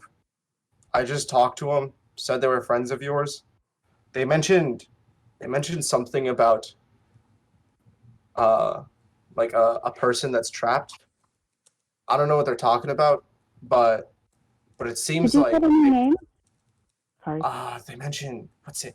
It's a weird name. It's like pre. Okay, all right. That's enough. I look over at Storgé to see how he's handling it. They mentioned something about the attack. Apparently, the people. So some of the orcs in the mercenary groups have headed down there for recovery. There's supposedly, and he kind of like looks around, and he's like, supposedly there's a huge like what do you call? Not a conflict, but like a disagreement in the north about how each of the armies are handling it. But they're tracing the origin of these attacks back to some cultists. We're trying to get the pieces for their information now, but it appears that one of their places of conduct is near a mountain, so I assume it's Shandora. Yeah. And he pauses, and he looks specifically to the Wad Squad. And he's like, I talked about this to the other group, but did you also receive a mission? I feel like we've both received missions. A mission for what? Roll insight to find out.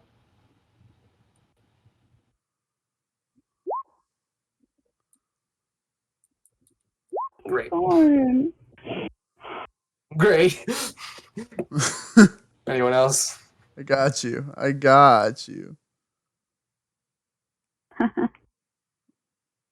Okay. So with that insight, he just goes. So you kind of figure that he actually means basically a mission from like the Pantheon.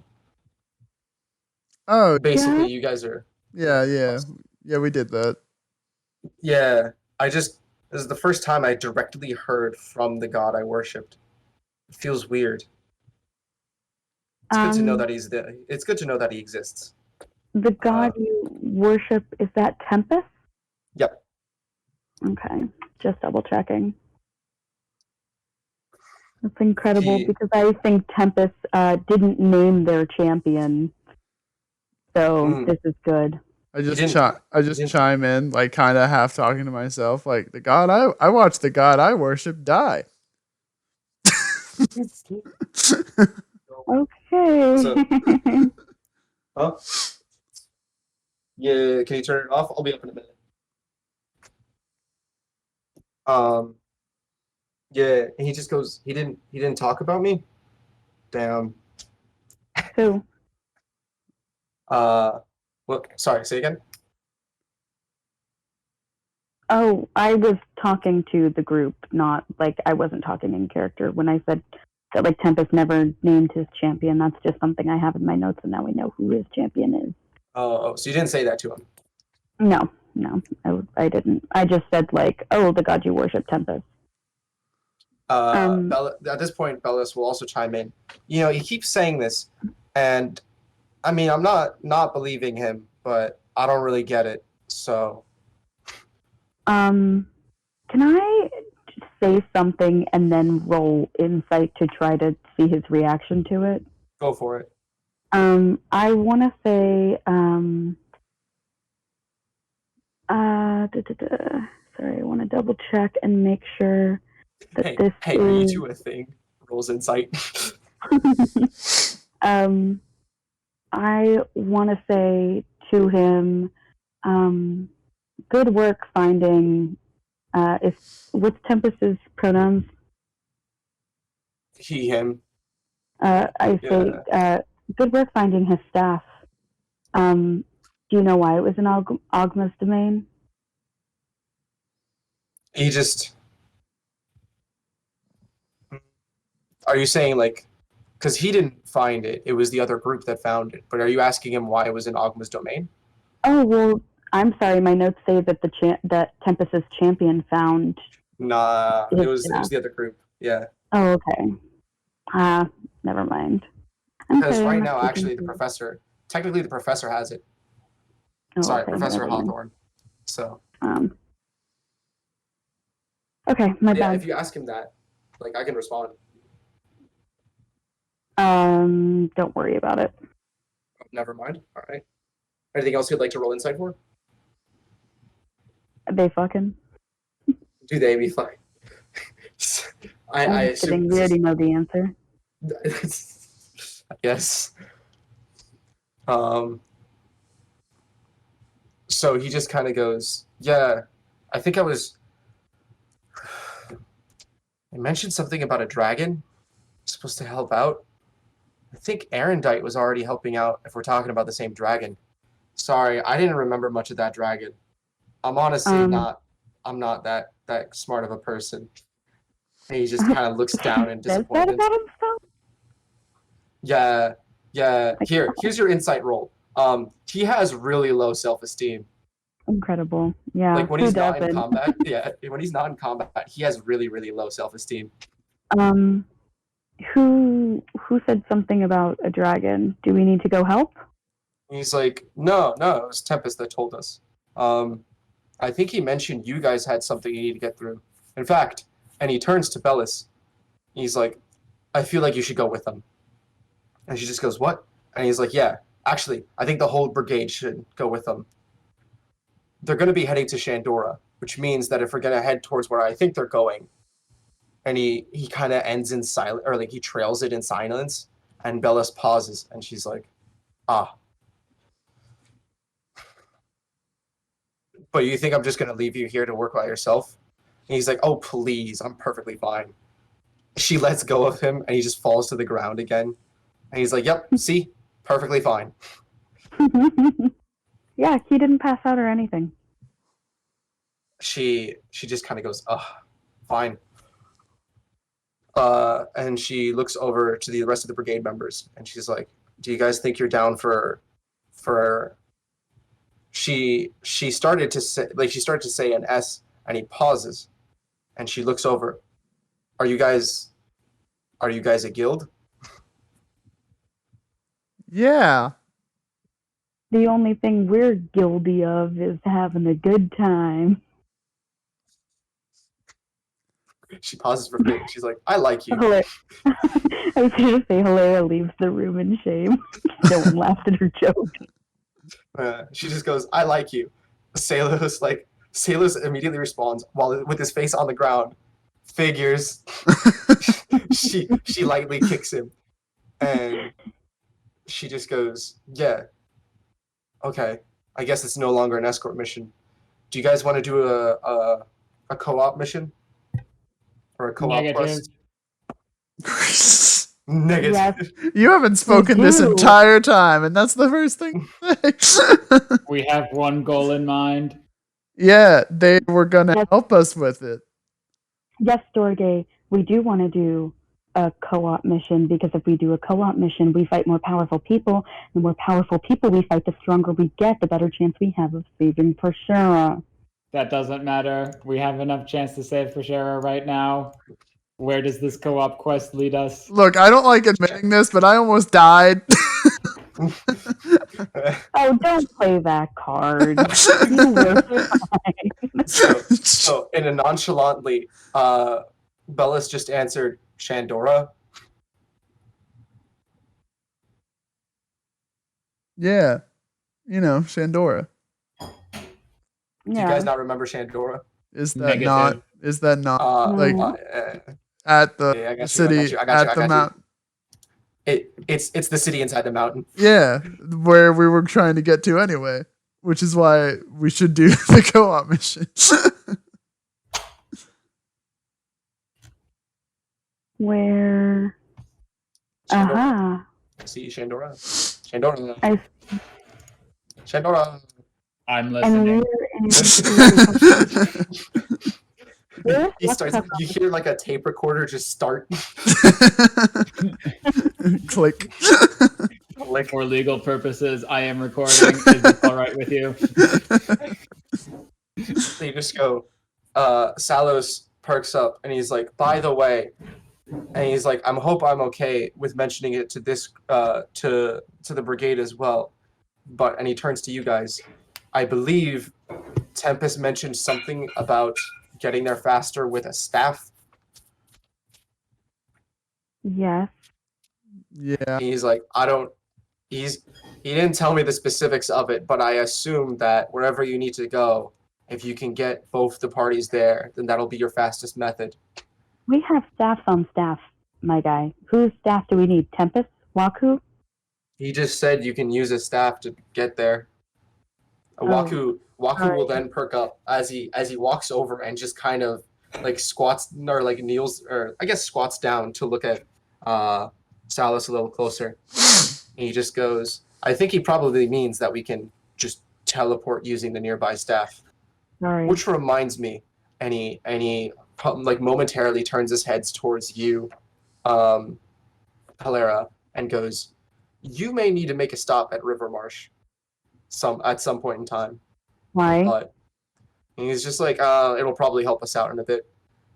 And he turns back to Salos and he's like, "Yeah, so I guess the best option is to learn more from whatever the cultist has going on in Shandora. Does anyone know anything about where they are in Shandora?" And it's at this point when he says that, as he says that, he turns towards the cocooned hostage.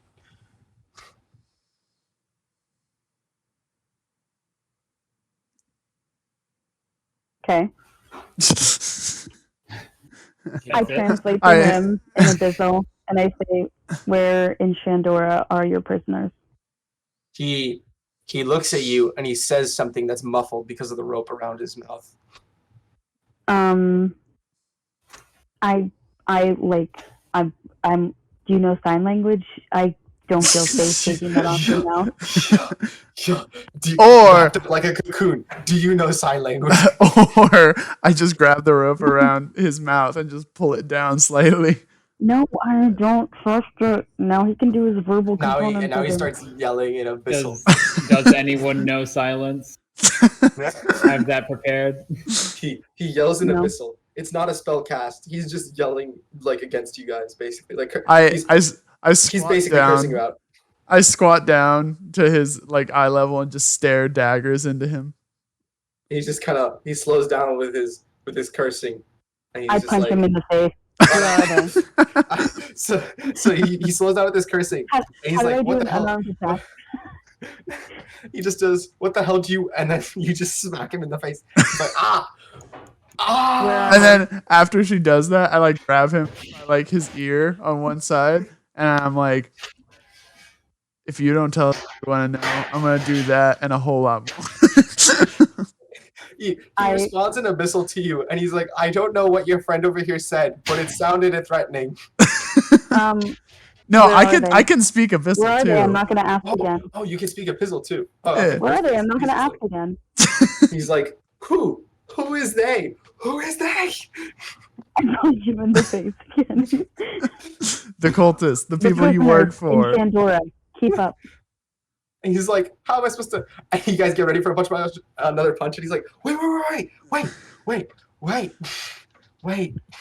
I punch him anyway.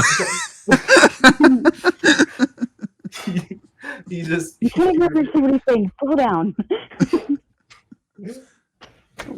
Plenty of time to beat the shit out of him later. God. He's just like, have some self-control, man. Okay. Oh. We have a division in Shandora. I wasn't stationed there. Okay. I was told by whoever was in charge of this area that we were here to cause a distraction so that they can yoink someone up from the other side of town. I'm translating all this to everyone in real time. Do you know who they were trying to yoink? I don't know. I don't know why the higher-ups don't tell me anything. I felt like I was perfectly fine. And he sees you guys just, like, looking at him in daggers. And he's like, yeah, I guess not important. Do you feel undervalued? You feel undervalued? He looks at you with a bloody nose. Not in this situation, in your professional life. And he, ignoring you, continues. They were looking for someone. He's looking for someone that apparently can summon things like no other. Apparently, they can take just raw materials and make it into absolute weapons that we can use.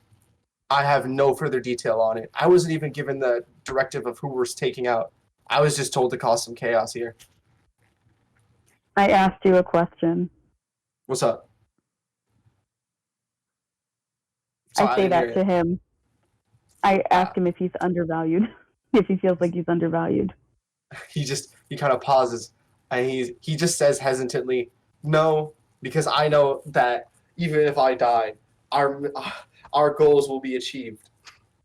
Okay, well, I feel like you're overvalued because you're still alive at all, but all right. Hold on. I want to touch back on this. Goals. You mentioned goals. He's like, yeah, we're trying to murk people. No, I'm just kidding. We're trying to reset society anew, free from the binds of tradition. And who cast that magic light beam? He actually pauses and looks slightly shaken, and he's like, I don't know why they would cast that. We were so close to the city. I think it's because they don't care about you, my guy. He's like, damn, I always felt it, but to see it like this, damn. I love that I'm translating every cruel thing adding my own in. I want to say, what is your name? Truth is, I really don't have one. Do you want? If you had to choose a name, what would you want it to be? And he just goes, I guess all things considered, I think I'll go with the Forgotten. I guess that's not a name, though, doesn't it? That's really ominous. What if we call you? I want to forget you, so. Forge. Short for Forgotten. Forge. Why did you choose the name Forge? Short for Forgotten. Oh, okay. Interesting. I'm not gonna consult anybody on this. Do you want to join our guild? I have to translate it. You're forgetting that he cannot understand. No, that's the thing. No, I can speak abyssal too. No. Oh, You I can speak forgot. it. Yeah, so you speak it, but basically you translate it for everyone else in the guild. And he just kind of pauses, and he's like, the fuck? Yeah. I just tried to kill you, my guy. Yeah, very true. And your own guys would have killed you if you had been in the city too. You didn't even have a name until now. You were literally worthless till you came inside this shop. A small price to play. I will pride myself in my humility. And he pauses and he's like, I feel like there's some irony in that statement, but I will pride myself in my humility. We pay pretty well. He's like, How would you like a job where you aren't put near big, scary, rapture-like light beams? And instead of trying to upend society, which is a fool's game in the end, because look at all these people just in the shop alone that are going to stop you, you could work on making society better and contributing to it like a good person. You could run like the front desk at our guild hall or something. This goes directly against my moral compass of what I I'm trying to understand do that. in life. I understand There's a that. moral compass, but not a name. And he's like, as I mentioned, us not having a name is a form of humility. But you just gave yourself. have You a- just gave yourself a name. Yeah, okay. Look, my day hasn't been going great. It's okay. Hey, if you want to go on your whole breaking Amish arc, I'm here for that. But the thing is that you can break Amish. You can. I'm so sorry, you guys. Amish is like a type of like fae. So here's the thing: you can either become excommunicated from your group through joining us or death. So I don't want to like give you like a hard choice, but if you're like very convinced that like they are the truth, I can totally just dispose you now. Also, I don't know if you saw what kinda happened. hesitantly- I don't know if you saw what happened over there, but even if you do choose the option of death, we can make it worse for you beyond that. He just kind of goes, well, that's because they have a soul. I don't really have a soul like that. And he turns Storgé back. sort of like pops his knuckles, but like mechanically. like instead of popping it, you hear the sound. You just hear an MP3 play from his chest. Crack. And the guy goes, I guess the law of the cult requires that I answer yes. He says instantly. Wait, what is he answering yes to? The death. Oh, sorry. He was like, the law of the cult requires that I answer death. Okay, no one is here to make sure you're But what following is the your laws of the personal cult. law? I mean, it would be nice to have a satchel. A That- satchel? That's all you want? Yeah. Is a satchel? I'm gonna be real, dog. They don't give us any bags. Right. They don't give you get names into or that. bags. It's part of the whole humility thing. They give you everything else though, like Yeah. a house, a car, some employment. You know, None of that. money, We're just- all that you need. Just we're no raised- satchel nor name. It's just like, no, we're raised in a very cut off community, and we all learned, like, we're basically abandoned as kids, and we all learned. I'd abandon we you don't too. like. It's fine. You're doing a terrible job of helping the case here. Did you We're friends. We joke with each other. Where's Pressura? This is not a joke. Yeah, where's our friend?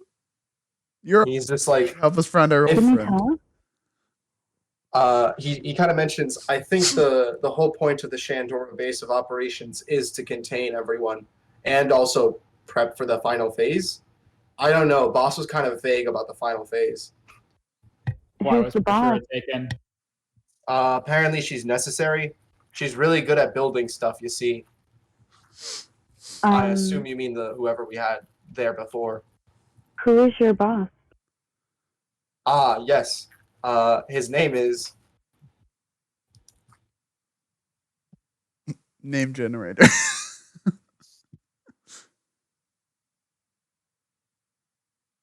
Flint. No, how is that a bad guy name? It's like the first boss in Borderlands 2. That's like one of the Elite Four in Pokemon. Shadow Atlas. Yeah, he's really into the bit. Shadow Atlas? So he gave Yeah. himself a cool badass name and didn't give No, And you wanted to No, for this now guy? I get why you guys don't have names. He didn't want you to make the same mistake he did by choosing the lamest name in existence. I thought that name Well, was I mean, Forge is pretty lame, so I bet. You know what? I'll just take death at this point. Fuck it. No, I'm taking we're death. not gonna let you take death. That was never an option to begin with, unfortunately. It is And he an just option.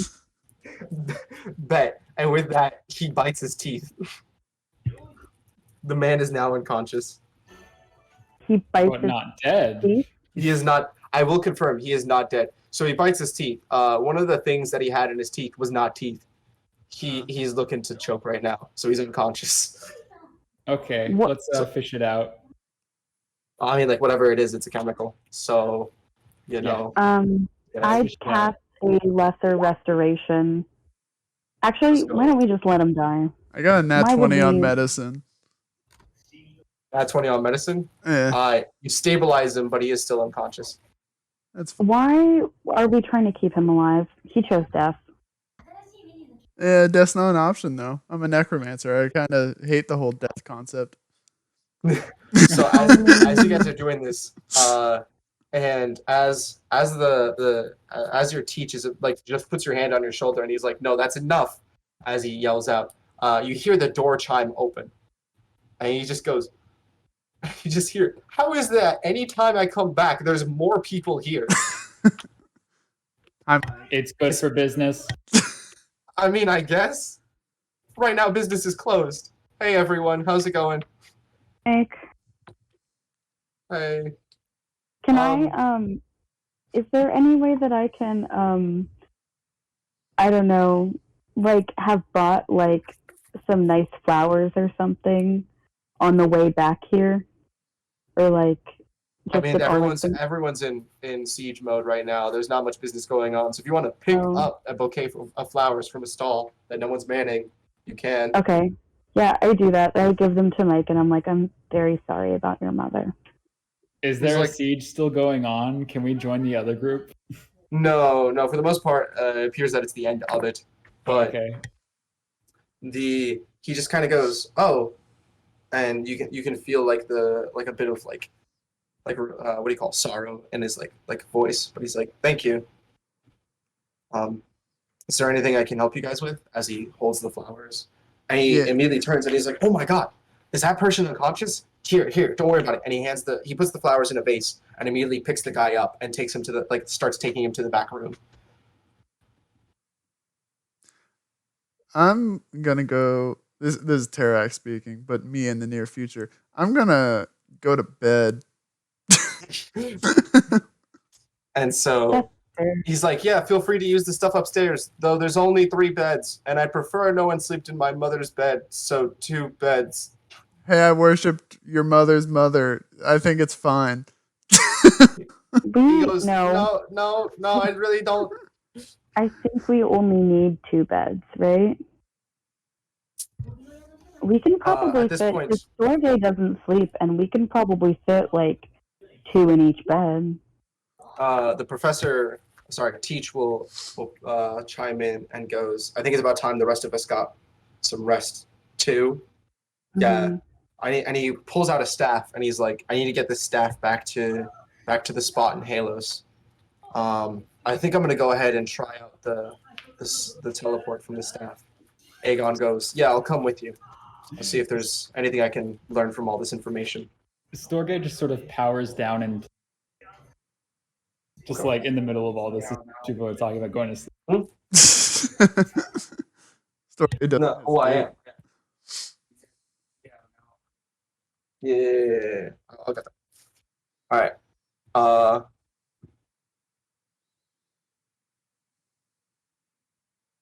Yeah. Okay. That's it. So I guess everyone, you can choose which bed or room you go to. You can go either to the university or stay here. Do whatever. But it's a long rest. You've leveled up. And it appears that at the start of next day, the brigade will join you in your attempt to go to the city of Shandor. Okay. All right. Congratulations. Neato. Yay! Thank you. No problem. I just remembered that you sent me the page, Caroline. I will get that ready and just send it to the group chat and make What sure I get page? that. The one for the content used in a D&D campaign. I don't know what you're talking about. Oh, okay, I get what you're talking about. Yeah, that one. I should get that through, depending on how interested you guys are. Well, it depends on where you guys end up. But yeah. All right. Mm-hmm. Good job. Great. It's been really real. Congrats on the 3 session long combat. Woo! It was fun. I like combat.